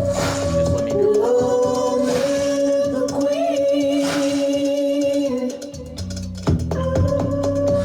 This is the so system's great. We've got right now we're running the VAC 170 IQ integrated, which is 80 watts per side. What does that cost? That is in the 12K range. Okay. All critical mass racks. And then for source, at the moment we're using the Lumen P1. which is everything. It's got a preamp built in, DAC, streamer, combo, everything. So are you playing a CD now or streaming? You're streaming. Streaming. Okay. But that doesn't have a transport in it of any kind, right? It had just network transport. Okay. And that's an outstanding unit. You know, it has the lead processing and all that. It's very, very good. And what does that cost? The P1. What does the P1 run? Retail. 10,000 for the unit. And what is that? That's the L1 from Lumen. We're currently using that as essentially a network filter. Oh, okay. So with 8 terabytes, it's 5,500. Oh, yeah, that's a lot. That'll store a lot of stuff. 8 terabytes. Oh yeah, plenty. It's a great server. And then we've also got the Hagel Viking CD player down in the bottom right there. Okay. Yeah, I saw that introduced last year, I think. Yes, it's out. In a secret introduction. Now you have it. It's in production and selling now. It is. And then you've got the Shinyata. Shinyata Eiger, which is new. This unit is outstanding. We're using that for all the power conditioning at the moment. And also from Shinyata, we're running their Altera ground system down here. Which I'm familiar with, and that works really well. It's outstanding. And that's what you got? Well, we've got the speakers. The Yes. speakers are the Claris Audio Minuets, designed in Switzerland. These are made in Vietnam, right? Made in Vietnam, designed in Switzerland. And what does this cost? These are 46 for the pair. 46K. Yeah. And I mean, the room's been great for us so far. Very coherent, very cohesive. I'm gonna grab this, except for you. But Except for me. No, I'm just kidding. Okay, I'm so sorry. Let me take this away. I'm sorry. I was just making a joke at your expense. That's all right. Better at your expense than my expense, I think. Okay, run me through your room. Sounds good. So this is a Metronome SACD player, Aqua 2. It supports SACD, and you can use it as a transport or standalone DAC. And there's a built-in streamer as well, and there's a button which is a tube output stage. Oh. So you can switch it to between solid state or tube output stage. A different flavor of sound. And where's that made? This is made in France. France. And what does that cost? 24,000. Okay. And then we have the Caron acoustic electronics, the preamp and the power amp. And this stereo amp has 450 watt at 8 ohm, pure Class A, so it's really powerful. This is from Serbia. Oh, okay. Yeah. And we have some N-track ground boxes over here. And these ones are from Sweden. There are binding posts at the back, and then you can use a ground cable to connect the chassis of your equipment or the RC ground. That's the latest innovation in our business, and it works, and it's crazy that no one thought of it before, which is... It works really well. And Okay. the good thing about it is that it improves the clarity, lower the noise flow without changing the sound character of your system. Yep. That's what these things do. And what else we got? And we have a critical mass racks over here, and some cables from Phonoacustica. This is a brand based in Spain. Spain. I've reviewed some of their stuff over the years. Very musical. And then we got the Wimberg Mino loudspeakers over here. They're from Germany. And you're using Acouton drivers. And what are those cost per pair? 40,000. 40,000? Yeah. Okay. I think you've done well. Thank you know the prices, you know the products. What more could I ask you for? Okay, thank you. Just you and I know true love.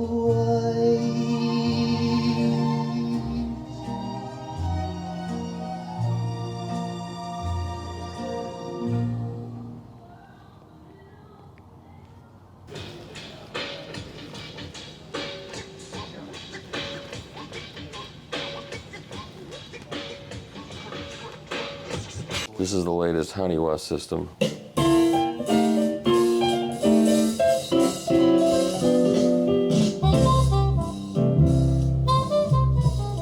And a new cartridge. Cartridge has an extremely long cantilever too.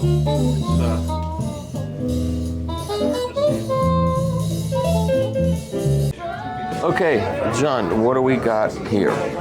Hi, Michael.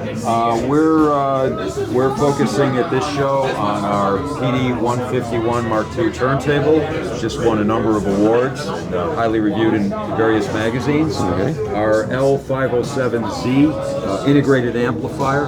Also, the latest generation integrated amp model from Luxman, and the DO3X CD player with addressable DAC.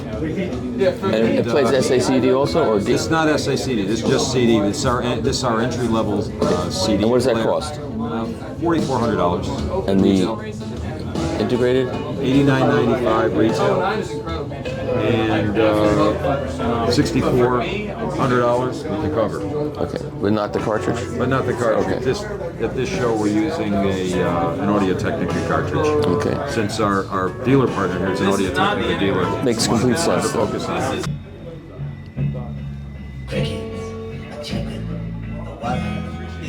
Okay, so Gary, you've got a new speaker you're introducing at this show in Florida. We are, Michael. Greetings from Tampa. We are launching for the first time in the world of consumers. We did do a trade show launch at CES, our Ultra Evolution series of speakers. 3 towers, most expensive ones are $5,000 a pair. 2 bookshelves, most expensive ones are $1,100 a pair, and then ancillary center channel and height effect speakers. But we're showing them in 2-channel, and it's really been gratifying to see all these seasoned audiophiles in Tampa talking about what they're hearing. So Jeff, so you are the North American Metaxas distributor and importer and distributor. I am. You are. And let's see what we got here at the show. Sure. Welcome. So we brought over from Europe, we brought over the Siren loudspeakers. These are Acoustics' second from his top-of-the-line dynamic driver speakers. Do you play them or do you have sex with them? Which comes first? I think it's really up to the owner. Okay. We did put a port on them, so... Yes, that's true. I see. Okay. And then we have these reel-to-reel players, of course, that have been talked about. These are the Tourbillon reel-to-reel players, and then we have 2 of them here. And the Papillon will be here for the Axpona show. That is absolutely a beautiful machine. And then we have his integrated amp, the Solitaire. And this records and plays back, or just plays back? This one's playback only, but it can be configured with record and erase heads. So people can record their CDs and make it a tape and say, "I've got this off the master tape." There's so much of that floating around this show. It's just ridiculous. We do have enough of that in the marketplace. And then this is his integrated amp, the Solitaire, and it's a 150 watt Class AB solid state amp, carved from a solid block of aluminum, weighs 70 pounds. And are these made in Greece, or are these made? Or he's in Australia, right? Well, he's Australian, Greek descent, has his headquarters in the Netherlands, and his laboratory in just outside Athens, Greece. Oh, so he's internationally flavored. He is all over, and always busy, dreaming up something. Of course. A fever dream. And this is? That's, again, the Tourbillon. Same way? Just a different color. Different color. Yes. And what does this machine cost? It's $49,000 as configured. And it is, again, I mean, in terms of sources, this is about as good as we can do right now for reel-to-reel tape in terms of transparency. I just wish the major labels would open up the vaults to tapes so that they could be copied and... Well, you know what, maybe you and I ought to work on that. We'll work on it. Okay. Okay. What do these speakers cost, by the way? The speakers are $128,000 a pair. You can play something for me? I would be glad to. I'll play a little Sarah Vaughan. Yeah, sure. Okay. Okay, this is Metaxas' latest. This is called the Woke headphone system. No, it's not called the Woke headphone system. What is this called? It's called the Ethereal. The Ethereal. Electrostatic headphone It rhymes with venereal. Oh, did I say that? I'm sorry, I said that. You may have said it, but you can edit that out. No, I won't. That's too good to edit out. But it is a dual mono electrostatic headphone amp, separate transformers, 2 separate amplifiers inside the chassis, and obviously separate left and right volume controls that are controlled right here in the chest area. I'm a star. I can do whatever I want. I can touch anything. Nobody cares. Oh, this is a legal product. Okay. It sounds really, really great, and you know, obviously controversial looks, but it's beautiful. You're objectifying headphones. I try. I really think a nice set of cans are beautiful. Okay. I'll quote you on that. Okay. That's fun. We're just having fun here, folks. We're having fun. Yeah.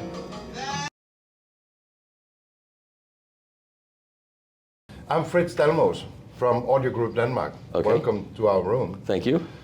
We are playing our system in here that consists of our new Axis Forte 2. That's an integrated amplifier with a great Class A headphone amp and a streamer and a DAC on board. So everything in one box. And what does that cost? That cost 8,000. Really? Yeah. So the amplifier that's driving the speakers is Class D amplifier? It's what we call a UMAC output stage, but it's a Class D technology. Okay. But not with a switch mode power supply. This is a resonance power supply, so it's much, much, much lower noise. Ah, okay, that's interesting. And on the two shelf underneath, on the lowest shelf, you have our mains 8. This one is the A3 version. And what is that? This is about distribution of power and ground. Oh, okay. And taking out a whole lot of noise that are coming in for the mains. Yep. And on the next shelf, we have a box doing more or less the same, but this one is for the network. So that means that when you're connected to the World Wide Web, you're getting a whole lot of noise in because you're connected to everybody out there. That's so right. This one cleans out a whole lot of noise and can also distribute your LAN cables. Okay. And what do those two boxes cost? They are around 3,000 each. Okay. That's kind of where we see the magic coming from. I've heard a lot about those two products from a friend of mine. Yeah? Yeah. They're great. He says it's great. It's ridiculous what it does. Why I should agree. it? Why should it do anything? It's digital. It's perfect. Nothing should change. Oh, come on! You know how it is. I know it is. It's not ones and zeros floating through a cable. I know. It's still an analog signal, right? Yeah. Okay. So now let's talk about the speakers. Well, this is one of our latest. This one is the Børresen X2. We brought out the X line with the X3 first last year, and now we have followed up. So we now got an X6, and now on this show we are playing the X2 in this room, and on the other room across the hall we are playing the latest. That's the small monitor, the X1. That's a stand monitor. That's a stand mount. And so what do these cost? These cost 88. 100. Oh, yeah. That's. Yeah. I was thinking you were going to say with the extra zero. on No, it. there's so much bigger for your money here. Yeah, that is so much speaker for your money. This is where we have intended to produce a very elegant, it's rather slim speaker, but as you probably have heard, it's very powerful. Yeah, a lot of bottom in there. Absolutely. Yeah. Whoever directly on something should always point it about 15 degrees off axis to get the best experience. To the outside of the Yeah, usually a little bit to the outside is what we normally do. Oh, really? Yeah, if you whoever wants to sit the center, the white ones, the larger ones, the concentric models, yes. How about the amps? The amps, they're $1,750 each. They're stereo. Yeah, we have a little sheet that has all the pricing on it. Yeah, those have all the prices and the model numbers of everything in the system. I got a cut. And it's so special. Well, there's always an incentive not to bring stuff home, is what I would say. If we don't have to ship it back home, there's always deals to be had on Sunday nights at the show. That's a hint. So the It is a black hint. ones are the black ones are half the price. Yeah, they're $3,500. How do they sound? They sound great, and we'll switch over to those usually about every hour. Or I'll switch them over. So these are powered speakers, right? Yeah, they're powered, house marketing speaker, built-in DAC, built-in room correction for REW. All you done is a power cord and 2 Ethernet cables. Oh. Of course, power cords these days can cost $8,000 a piece, so then you're in for a lot of money. Yeah. Okay. So 15 grand, you're done. Yeah, great. Thank you. You're welcome.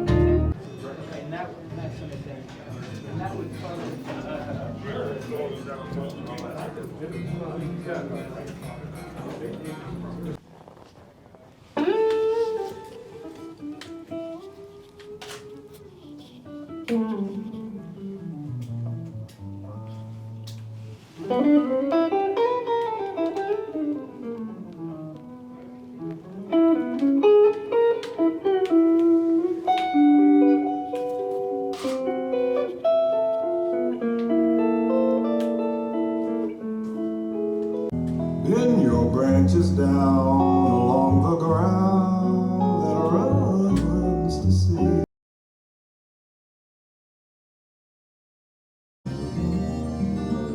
Stick your hand upon your Sumiko.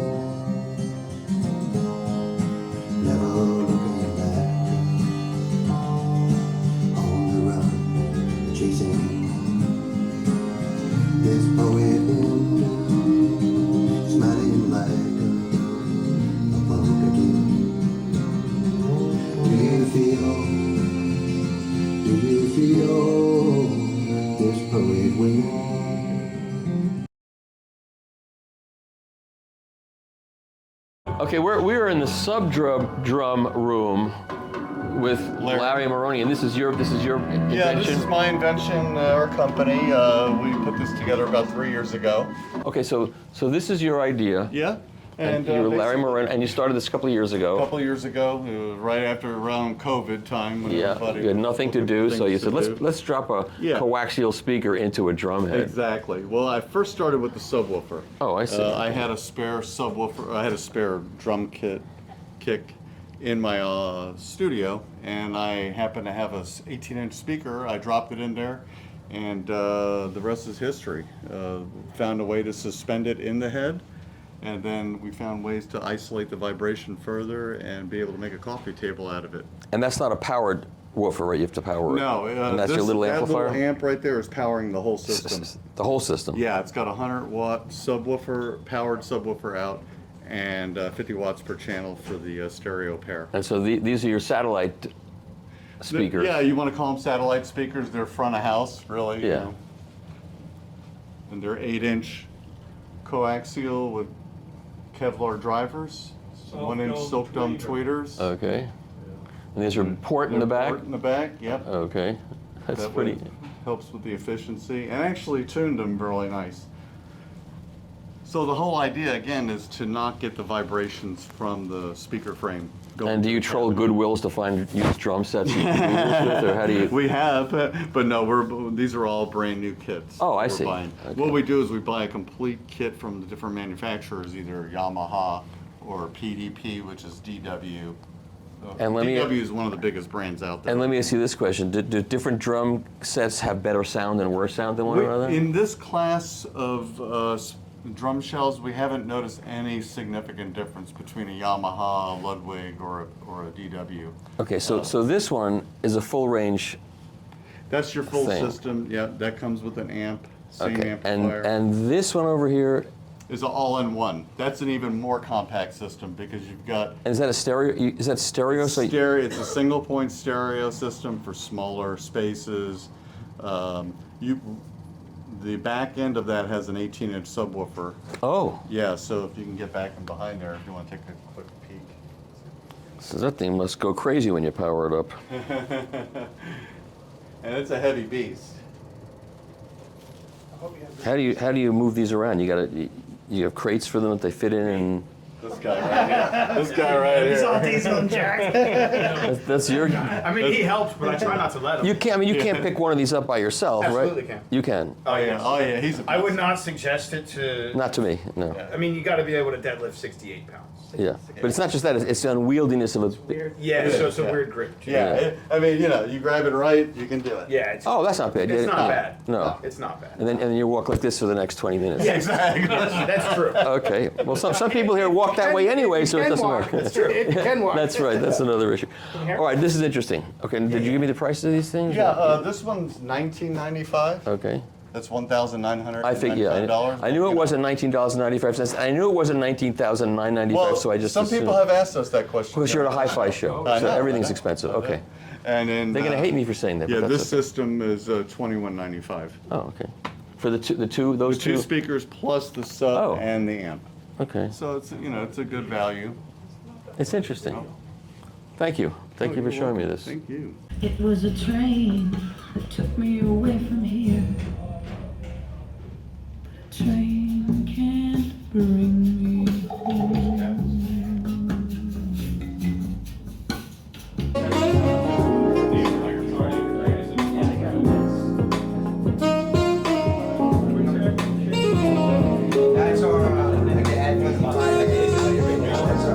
That's our flag.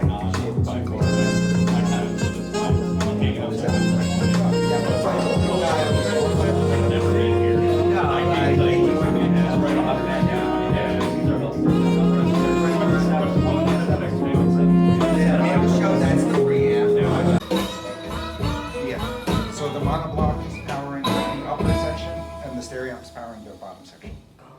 It's all Class D, right? It's all Class D. Right. Gallium nitride. Yep.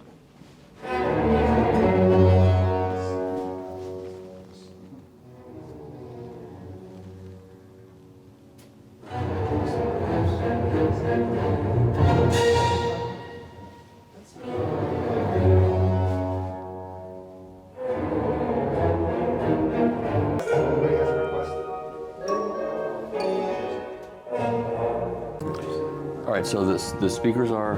The speakers are Soundfield Audio 1212 OB, and they're being powered by 2 amps. The Orchard Audio Star Crimson Stereo Ultra, that's a 500 watt stereo amp that's on the middle shelf there. Right.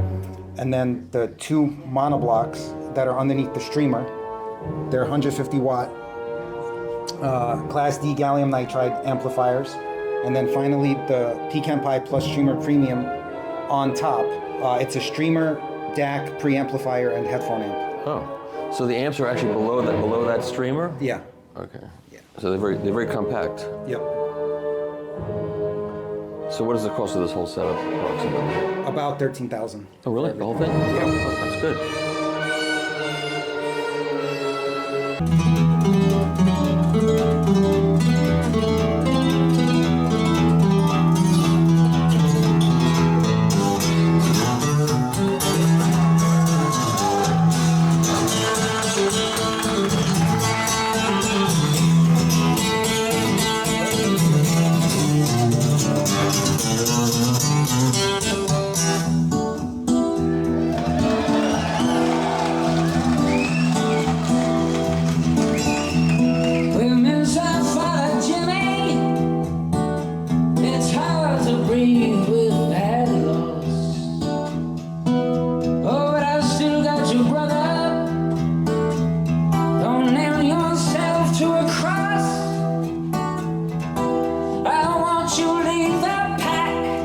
So our system, our digital front, our digital source starts with the synergistic research router, which is creating the network for our system. Are there 4 of them?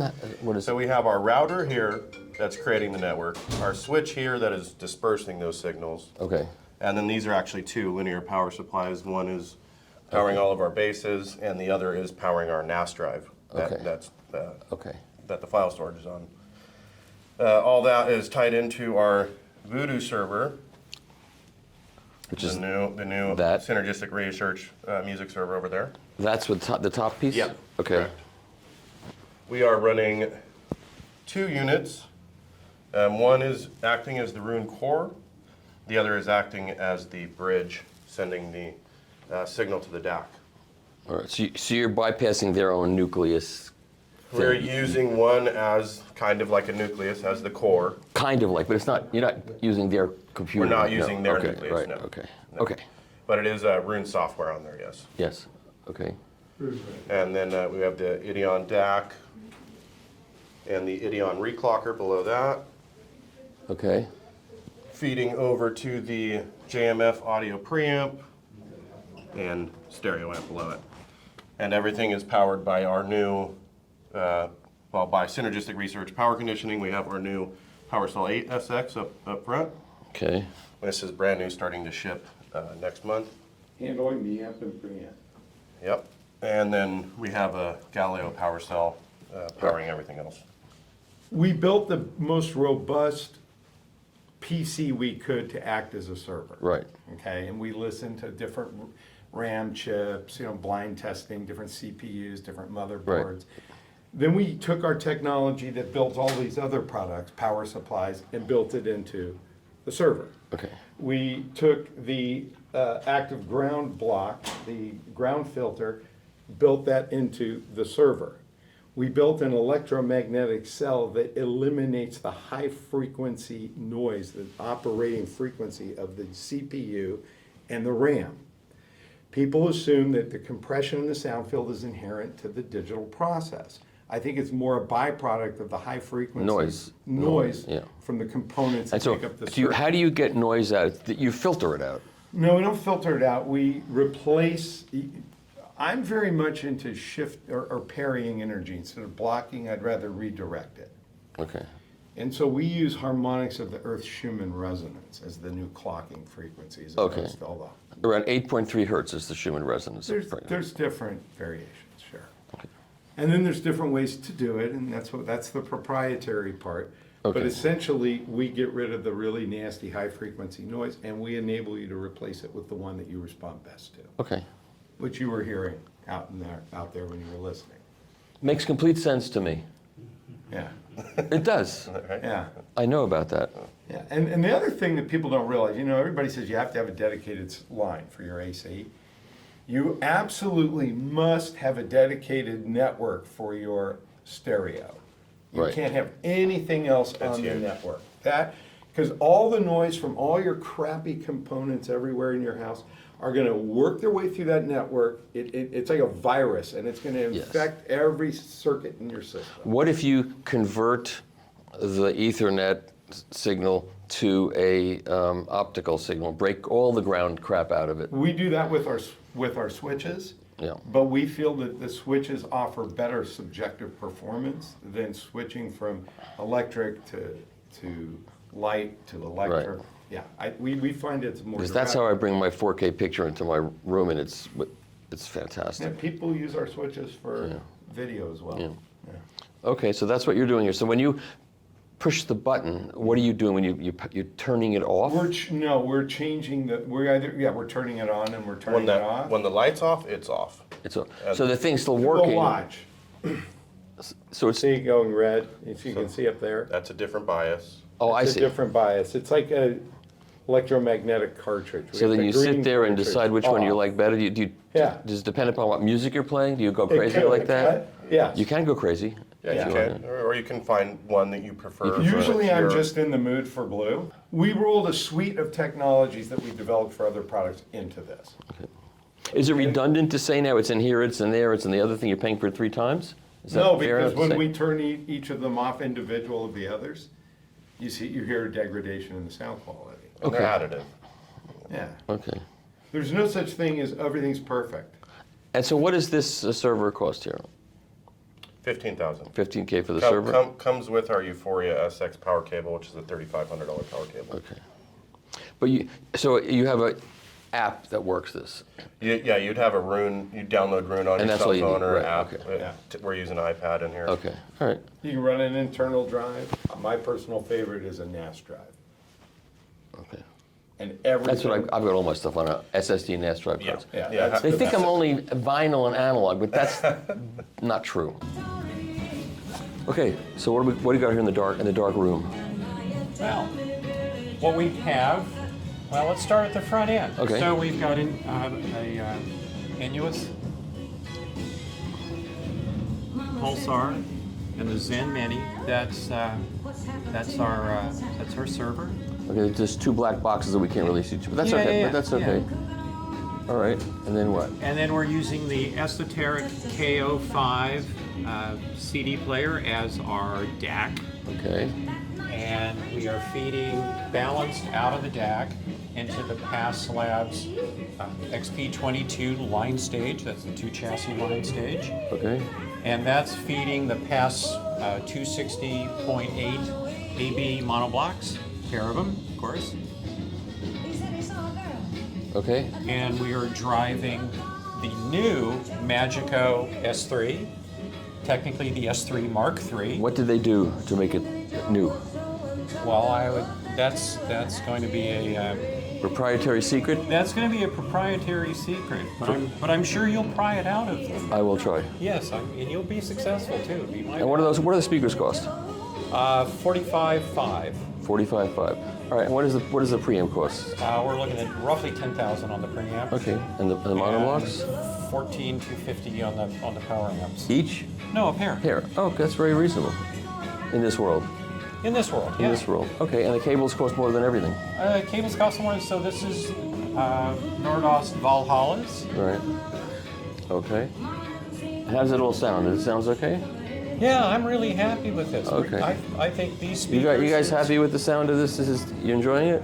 And I've gotten in your way and blocked everything you were doing, so I think you're following me though. But, You're following me? Yeah, you're following me. Oh, I'm following you. Don't let anybody know that. Okay, so I'll sit down and listen to music now, right?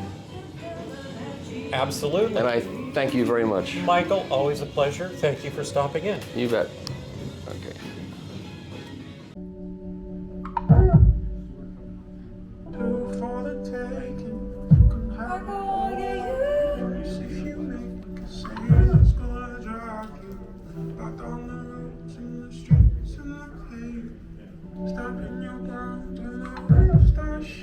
Star-shaped everyone.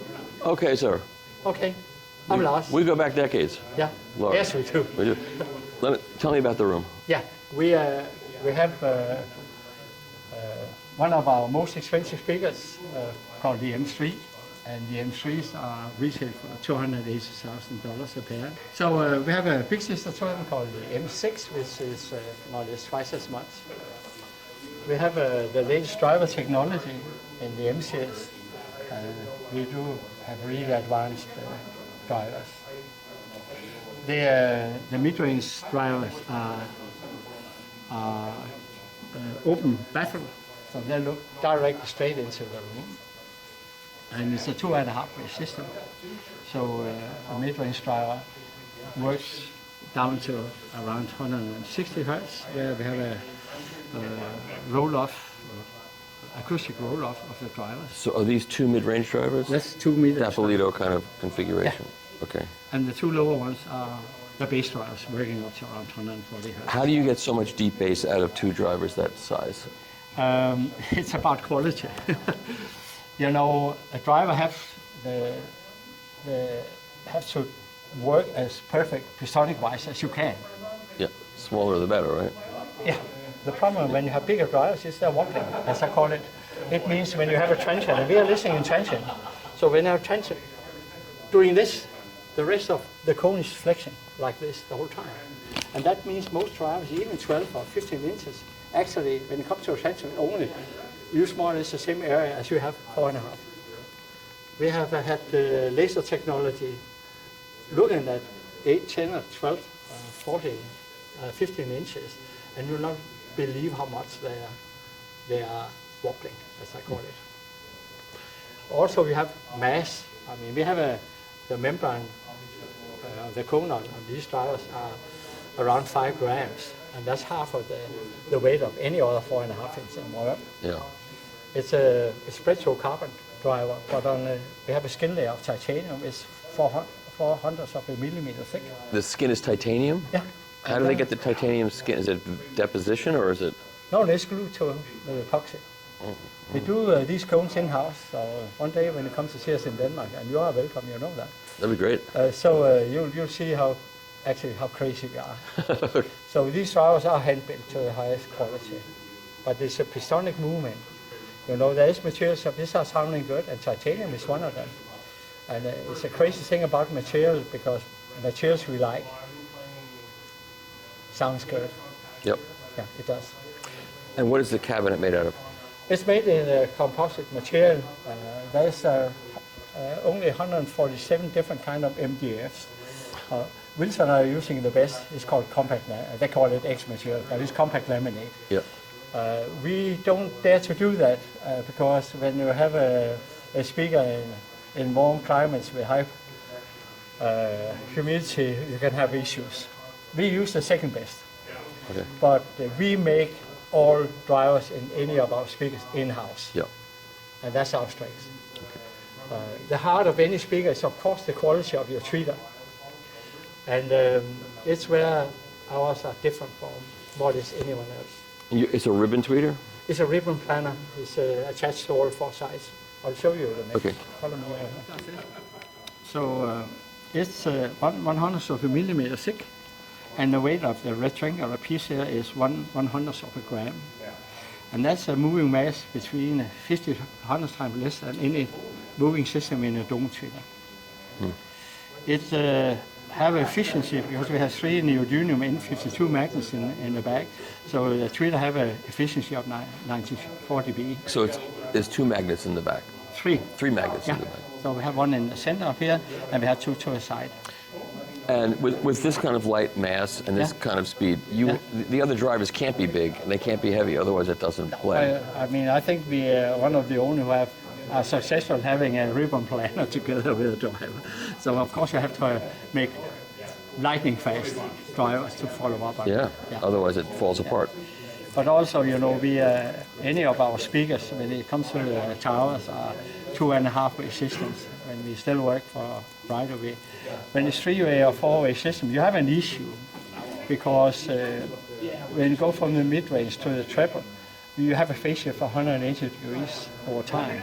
And that means the energy in the music is not right. That's why we have the 2.5 way system. Yeah. It get rid of that problem. So you more crossover parts you have. I mean, crossovers anyway is filtered, so you don't want to have more of them than necessary. Yeah. So that's the heart of any of our speakers. Feel how light it is. So a silk dome, dome tubes have issues by nature. If you take the soft silk domes, they have around 40 to 50% more moving mass than we have, with a much smaller intake. But what it means is that they need, when people are talking about high risk like crazy, dome treaters cannot, they are not able to. I mean, they can play a 50 kilohertz sinus wave, right. But that's not music. No. So cost of the mass, they need a higher level of signal before they can move. And when it comes to beryllium and diamond, they are around 100 times more moving mass. But the silk domes are also breaking up in the audible band, so you hear them. Yeah. They're breaking up typically around 10 to 12 kilohertz. This one breaks up, dissimulated, to 82 kilohertz. And what's the dispersion characteristics of that?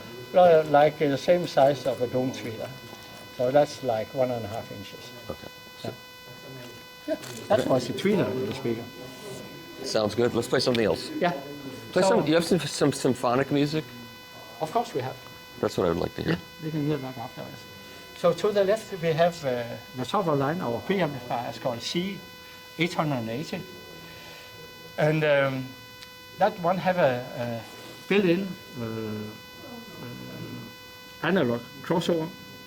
So that means we are running the speaker's biamp right now. Oh. So we can adjust it to more or less any room, including your own, to work in difficult conditions. And it's an analog crossover. Yeah.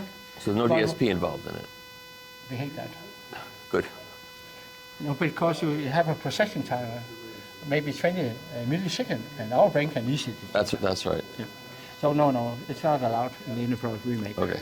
So it's analog, but it's both the high pass and the low pass filter. You can move both in different directions. So if you have let's say a bass issue around 80 hertz in your room, I mean, then you can move the high pass filter up and the low pass filter up and roll it off, so you don't have the issue.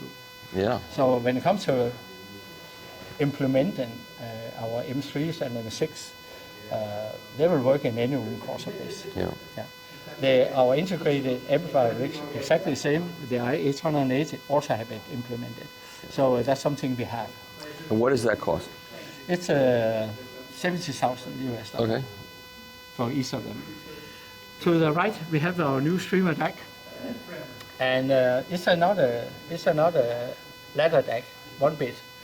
It's a continuum DAC, which means we bring the DSD 512 up to 22.3 megahertz, and because the DSD contains the analog signal, and that means that if you filter it in a proper way, and we do that from around 100,000 kilohertz and up, so it's in this case there will be, when you do it right, only an analog signal back. And that's of course also from now on in the future you will see that kind of DAC. And how much does that cost? The same, 70,000. 70,000, okay. Then of course we are biamping. We have 2 stereo amp called P880, and they're also 70,000 a piece. They are running pure Class A, so they are 250 watts Class A in 8 ohms. They deliver 500 watts in 4 ohms, 920 watts in 2 ohms, stable down in 1 ohm, and have only a damping factor of 16,000. That's what you have in front of you. And but you could run these speakers not biamped. Yeah, you can run them the by-wire cable. And below you have... We have to the left on the lower shelf, we have our power distribution bar, and that's the top of line, our DCC gold signature. And on the other shelf, to the left on the other shelf, we have our Ethernet switch, the top of line of those, and that's the heart of streaming, doing it right. I've heard about that. Yeah. I've heard that's pretty amazing. That's what I've heard. We are, I mean, as you are, I am a binary, forgive me, have our discussion, right? And that's how in general, I don't disagree with you, but it's still about what is your binary, where does it come from? To the right, we have the power box to activate our noise cancellation, which we call Dieter and Tesla technology. Right. So that's also where we have this extremely low noise floor, as you have heard. And on top, these are the handles. What you pick the unit up with this handle? No, that's a resonator. Yeah. No, anything you have equal problems, not only in the chassis going down, but also up. Yeah. You know, from former days, Wilson from Totem have his floor standards where he have this aluminum thing device on the top, and when he remove it, the whole thing collapsed. Yeah. When you put them back, it's opening up. Yes, I've heard things like So, that. so any material And you have- play; those are placed on there. It doesn't come on the. It doesn't come with that bolted in. That's something. So you pick it up. I'm not going to pick it up. No. This one is made in zirconium, and we have a weak spot. And you can see the drivers on the speakers, and that's, I think, by far the most advanced drivers ever made, but also the most costly one. And what cabling are you using? Top of line. It's our gold signature. It's your own cable. Everything you see, right? Everything is ours. Including that poster, because I've seen that. That's the Lim Fjord. Fjord crossing from east to west where we live. We have Aalborg to the left and Sumiko to the right. All right. So, So that covers everything, right? yes. All right. Okay, I'll take it. I'll write a check. Come on. I'll take your bank account. You'll need my house, my bank account, my car, Exactly. my dogs. You'll I'll need show everything. you the driver, Mike, because on the 4.5-inch driver. So this is the driver in our M speakers. So it's a driver without any iron, and we have a pattern on it. Normally you have an iron pole piece here, and here, and a magnet here. So what do you have? We have neodymium N52, which is around 6 to 8 times stronger than normal neodymium. So outside we have 2 rings. We push North Pole against North Pole, against the silver ring. Inside we're doing South Pole against South Pole. These are the strongest magnets available, around 6 to 8 times stronger than normal neodymium. When it comes to conductivity, silver is better than copper. So that reduced the inductance by 6 to 8%. This is a skin in titanium. And it's a spectral which we have on our least expensive, our new X1s, and are using more or less the same technology. It's just trickled down, but this is a titanium skin there. So then this basket is 3D printed in zirconium. And that's maybe the most costly driver ever made, because you have 1 pound of pure silver in it. Machine, and that's what you can see when you come to see us. Each driver has 1 pound of silver in it? Yeah. That's crazy. We know. But it's also know that this driver, compared to what you used to, have only around 8% of the inductance. Oh, so that explains So it. all the cables inside, all the crossover parts, the magnet motor systems, and so on, have been in cryo. They have been frozen down to minus 196 degrees in a fluid nitrogen. And that reduced the inductance even further, around 6 to 8%. So this motor system here have only the 8% of inductance in any other dynamic driver on the market. So it's a piece of high tech. It's a beautiful thing. Yeah. So very unusual. Yeah, I'd say. The tweeter, I have it over there. You can see how we're also using the neodymium N52 magnets.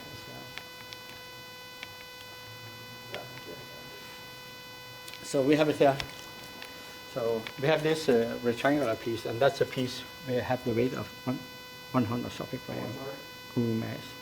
So that's the tweeter in its enclosure and Yeah. These are neodymium N52, and we have one in the middle and one to the other side. So the efficiency here is only 94 dB efficiency on this tweeter. And what's the efficiency? Well, the whole system's efficiency The is efficiency on these are around 89 dB, but then 89 dB. Yeah, but they're easy load because they never drop below 6 ohms, so it's easy. Never. No. Oh, so it's No. easy to drive. Yeah, but also when you have an inductance, you don't have the resonance peak in the bass, which you normally have. Yeah. Lower inductance you have, we have like impedance around 9 ohm or something like that. That means that your amps never lose control. Yeah. If most speakers out there have maybe an impedance of 16 or even further up 25, it's not unusual. Yeah. And that means when you have such a high impedance, you have a problem because your amplifier lose control. Yeah. So you want to keep it below 8 ohms. It's around 8, 9 dB depending on yeah. what speaker you're Okay. talking about. So this was actually a round trip in our world. It's a very advanced product, obviously. Very, very advanced product. Yeah. What are all these? These are resonance controlling devices. Oh. And we have them in different materials. These are stainless steel grade 316. These are, and we have titanium ball banks here. And where do you put these under products? Yeah, under your amp, under your speakers, under anything. These are stainless steel. These are titanium treated in a vapor oscillator in Aarhus, and they're bombarded for 64 hours. And they put skin layers, as we do on the other titanium. These discs are in zirconium. Zirconium? Yeah. Oh. Zirconium, the Danish Intelligence Service called me and said, Mr. Christians, for what purpose are you going to use zirconium? For this and this. You can't buy it pure, by the way. No. Because zirconium is used as sealing around the plutonium in nuclear reactors to control the whole process. Oh. It doesn't absorb any particles, so it's neutral. Yeah. And it sounds good. Amazing story. Yeah. And I'm glad I asked you, and I'm glad you're told. Yeah. And this is the driver in the lesser... This is the driver in our new X series. Here you can see the split toe carbon. And we make these in-house. So we have 2 layers of split toe, and a distance material, Nomix honeycomb, is a Kevlar material. So this cone have the weight of 4.9 grams. So we have an extreme stiffness. We have been stealing it from Formula 1 cars. Because if you go like just a few years back and saw the Formula 1 car in the curb in slow motion, you see the whole front wing was wobbling like crazy. Now they don't do that in the same degree. This have the same strength as hardness steel. So this is in the less expensive speaker, but it still looks pretty sophisticated. Yeah, driver. because we also, we are not fond of aluminum. I'll show you why we are not that. So aluminum is bad for music. Have you ever heard any music instrument made in aluminum? No, and all my wiring in my house from the roof down was aluminum, and I replaced it with copper, and it made a huge difference. Good idea. Oh, so much better. The problem is, I'll show you, aluminum creates its own magnetic force called hysteresis or eddy current. So when you drop aluminum voice coil down in a magnetic gap, it's floating. You see how much resistance we have here. Most have that because it's a brake, making sure you're not burning your drivers. But when we spend more money, you can have a voice coil former in titanium. So we are not fond of aluminum at all. It just drops right down. Yeah. And do the other one again. And the faster it moves, you're more resistant. Yeah, of course. And it's a lot. Oh, that's pretty convincing. Yeah. I'll take it. No. So, even in, this is a driver. We also have titanium voice coil former in here, but we also have the copper rings, and the copper rings also decrease inductance. So this driver we have in the X have, in general, around 25% of the inductance of any other dynamic driver, including those you have in your speakers. Wow. So this is why people talk about the X's. How can you make a speaker sounding like this? Yeah, we have taken the technology from the M speakers. Of course, we have a much more advanced motor system, and we also have the titanium skin layer. But the rubber surround is from Kurt Müller in Germany, who's doing the best rubber surround in the world. We also get the spider rings from there. So the treater, the membrane in the treater is the same, but we have a less powerful magnet motor system on it. So this treater have 94, and the X's have 90. Okay, so that series, how close, in all honesty, how close do you get to this? 70%, 80%, 50%? A lot. A lot. A lot. Let's say it this way. I don't know if you have heard them on the 6-4. I did. Yeah. Sounds great. I think one of the best speakers we have ever made for the money is the X2 we have upstairs. Yeah, what do those cost? I forget. They are 8,800. That's right, 8800. Yeah. That's right. And then the stand ones are 6600. And Yeah, including the stand. yeah, Yeah. those were great. Yeah, for 8800 bucks, those are great speakers. Oh yeah, we are very successful. I don't know how you do that. I don't know either. We Yeah. asked Michael Børresen. Yeah.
Don't look for me, I will be dead long ago. I'm gonna switch to the undertaker. God, he shakes them.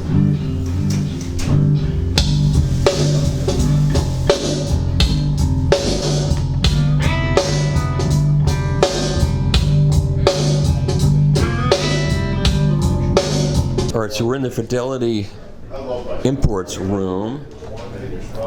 Steve, why don't you run us through, this is a budget system, right? Yes, yes.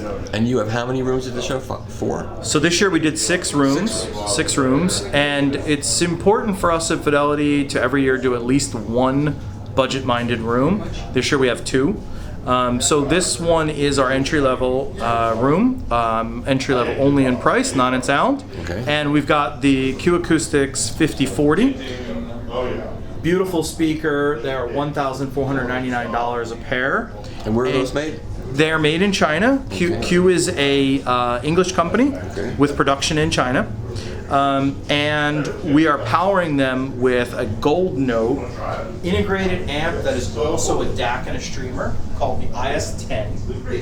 It's handmade in Tuscany, Italy, and it's $3,499. So it's a Class D amp. It is a Class A/B amplifier. Oh, really? Inside there, it is. How many watts does it push? It's 90 watts per channel.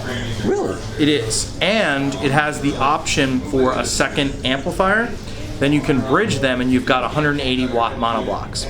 Wow.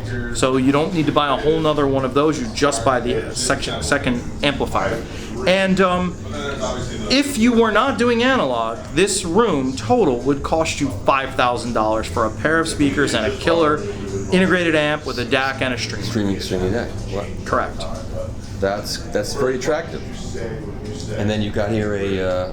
We have a Gold Note turntable and the Gold Note power supply for the turntable. But you haven't hooked it up yet. We have not. Are you going to? For this room, Static's fine. Yeah, we've got just a few pieces missing that we're waiting on. As you can see here, we have the new Acoustics 5050.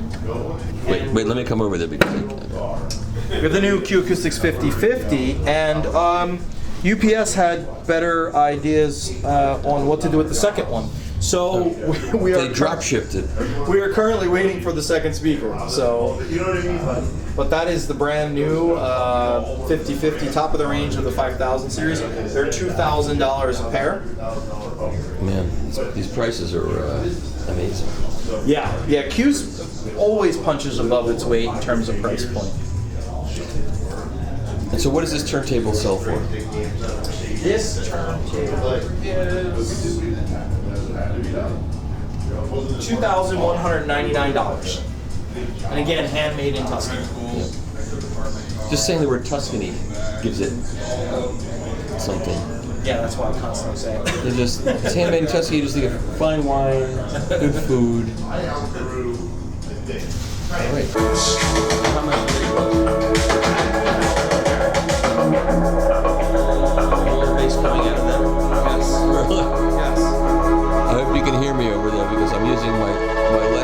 system while the battery charges.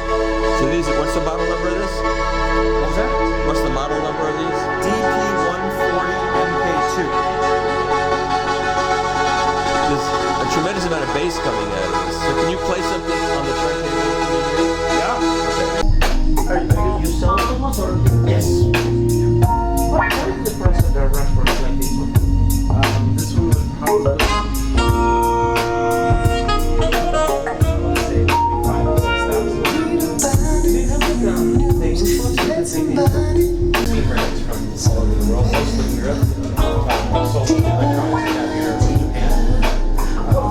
Okay, we are. What room are we in now? We're in the what room? 904. 904. And you are? Jonas Rentere with Perfect 8. Who I've met many times, but I want they may not know you, so I want. True. And you're a speaker designer? Well, I'm the owner of the company, but my engineer is the designer of the loudspeaker. Okay, so you're the front man. Yeah, I'm the front man. Oh, okay. Kolja Velimsik is my engineer. Okay, so you're the face of the company. Yes, I. And my microphone is going to be in this picture a little bit, but what can you do? Okay, so let's look at the speaker and let's talk about it. Yes, so this is the Cube S that we have been doing some enhancements on lately, some improvements on the crossover inside. We've been exhibiting a few times before, but this is the first time here in Tampa, and it's manufactured out of glass, not plexiglass. So it's real glass. Yes, and it's an omnidirectional mid-range, since the drivers are going like this. So actually the pressure max is actually in front of the loudspeakers, sort of contra-intuitive. And then we have a large tweeter that actually goes all the way down to 900 hertz for the crossover. And are you running with your subwoofer? Yes, and I'm in this particular setup. I'm also running it with the sub, which is two 10-inch drivers. Also the same principle when it comes to how they work, and then it has an integrated DSP and a 2x400 watt amplifier in the rear compartment of the loudspeaker. Now, so if you run a vinyl rig, you have to digitize your vinyl to get it to go through the... No, the speakers are not digital per se, right? They're analog. Right, okay. Right, yeah. So this is just the amp. Everything is analog. Well, not now because I don't have a phone over. Right.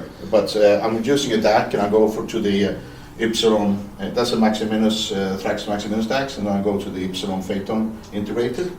And then an analog output goes from there to the subwoofer and to the loudspeakers, right? So, I get it. Yeah.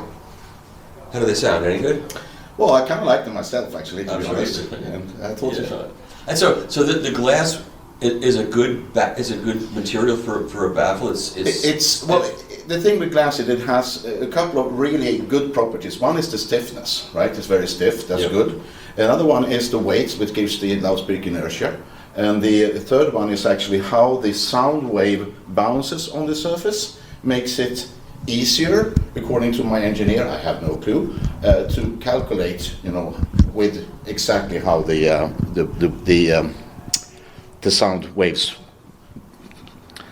move around the loudspeaker, right, or how to speak, right? But it has one horrible property, and that is the ringing, right? You have a wine glass, bing, and it goes on ringing forever. And that's why we're using a lot of different techniques to get away from that ringing, to make sure that there is no vibrations inside the cabinet, right? And what are those techniques? Well, I won't tell you all the secrets, but I mean, some of them are due to the fact that we have opposing drivers. But in some cases, we're also using lamination in the glass to make sure that we are dampening it out. And how do you bond these pieces together? With a very expensive glue. No, but I mean, as you can see, this is German craftsmanship at the highest level. We're a Swedish company, but actually we didn't find a glass manufacturer in Sweden that can do it. Yeah, you don't see the seams, and you don't see where the glue is. Yeah, you don't see any bubbles in the seam, right? So this means that the tolerance of the individual pieces has to be down to 1/10 of a millimeter to be really able to create that. And who manufactures these drivers? Those are CS drivers. The mid-range are a special unit that they produce only for us. And the tweeter's a CS tweeter? Yes, it's a CS tweeter as well. And that's a silk dome? Yes. Yeah. Okay, and the stands are integral to this yes. The speaker? So they are actually attached to the speaker, but they come off for shipping, right? And they're very easy to take off. And how easy is it for a child to knock that over? Unfortunately, too easy. So If you have children, I would recommend that they don't go into the sound room. Yeah, children or dogs, not allowed. Not allowed. Yeah, sure. All right, and how well does the woofer integrate with this? Is it good? It sounded good the other day when I was in here. It's up to you to decide, right? Don't ask me if it sounds good, because I'm going to say yes. But they put it like this. Yeah. A lot of people come in the room and they ask me, is the subwoofer on? Yeah, that's good. Because they don't hear when it goes from the loudspeaker to the subwoofer. Well, in my case, I was in here listening and I left the room and I forgot to record any of this. That's why I came back Sunday morning to record this. Thank you. Thank you. Duh. All right. Okay, great. Well, thank you so much for indulging me and running me through this. All right, have a great rest of show. Thank you, Michael. All right. Well, I'm here because I heard good things about these speakers.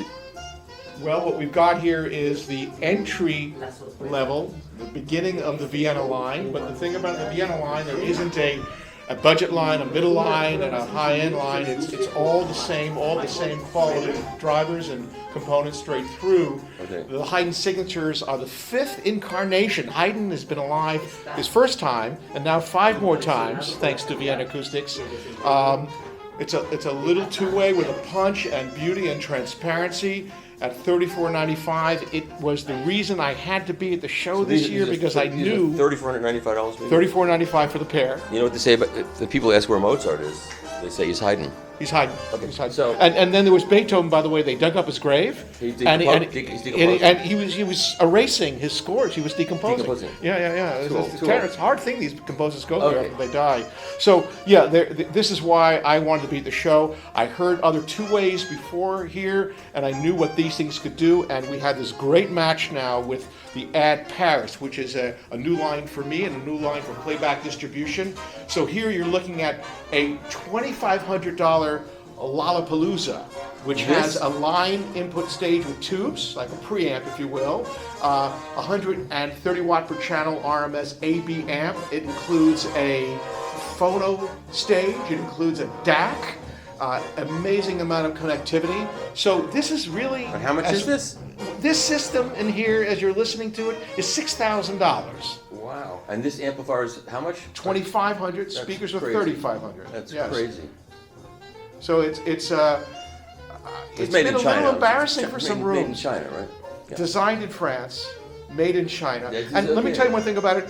As you're listening to it, it's listening to you as well. Siri, can you turn on this amp? Oh, no, I didn't mean to turn Siri on. Sorry. Go away, Siri. I'm sorry. I was making a joke. It's a joke. Goodbye. Uh-oh. Siri's offended because of the. I know. Yeah, you got a little TX turntable? Just a little entry direct drive table with a Sumiko Oyster. Hi there. Hi. I was told I have to come here and hear these speakers. So these are Amphion speakers from Finland. Now, you have been at shows before.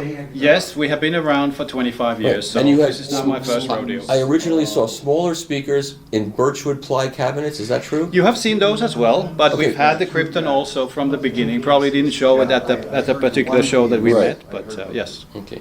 So tell me about this speaker. Amphion Krypton 3X is a truly full range speaker that actually works as we have demonstrated here also in small rooms.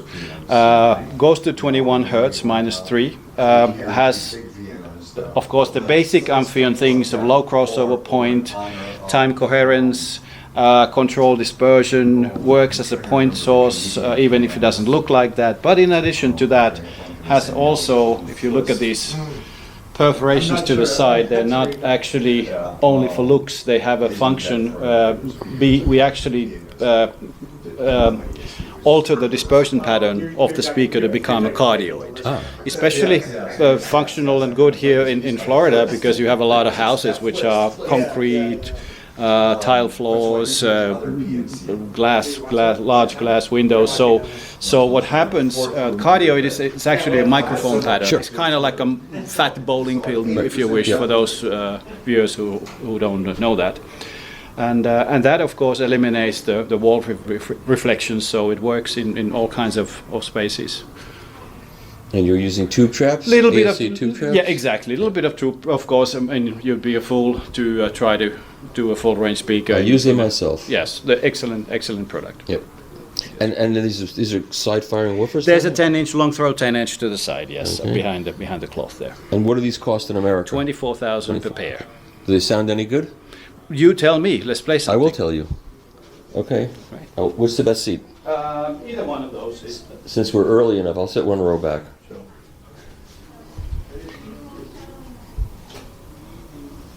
All right, now we're going to listen.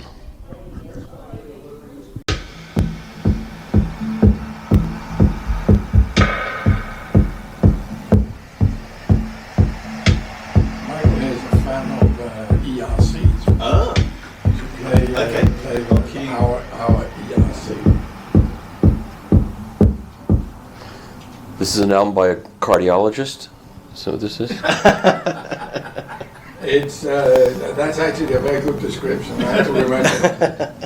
Well, you know, sometimes bad things happen at a good show, and in this case, when I recorded this video and the next one you'll see, my microphone went on the blink, the batteries were gone, and I didn't realize it. So this is like the open space at the hotel where everybody had breakfast every morning, which was kind of fun, and there were some rooms adjacent to this space, and this guy set up records. There were very few records to be sold at this show. This is the only guy that brought records.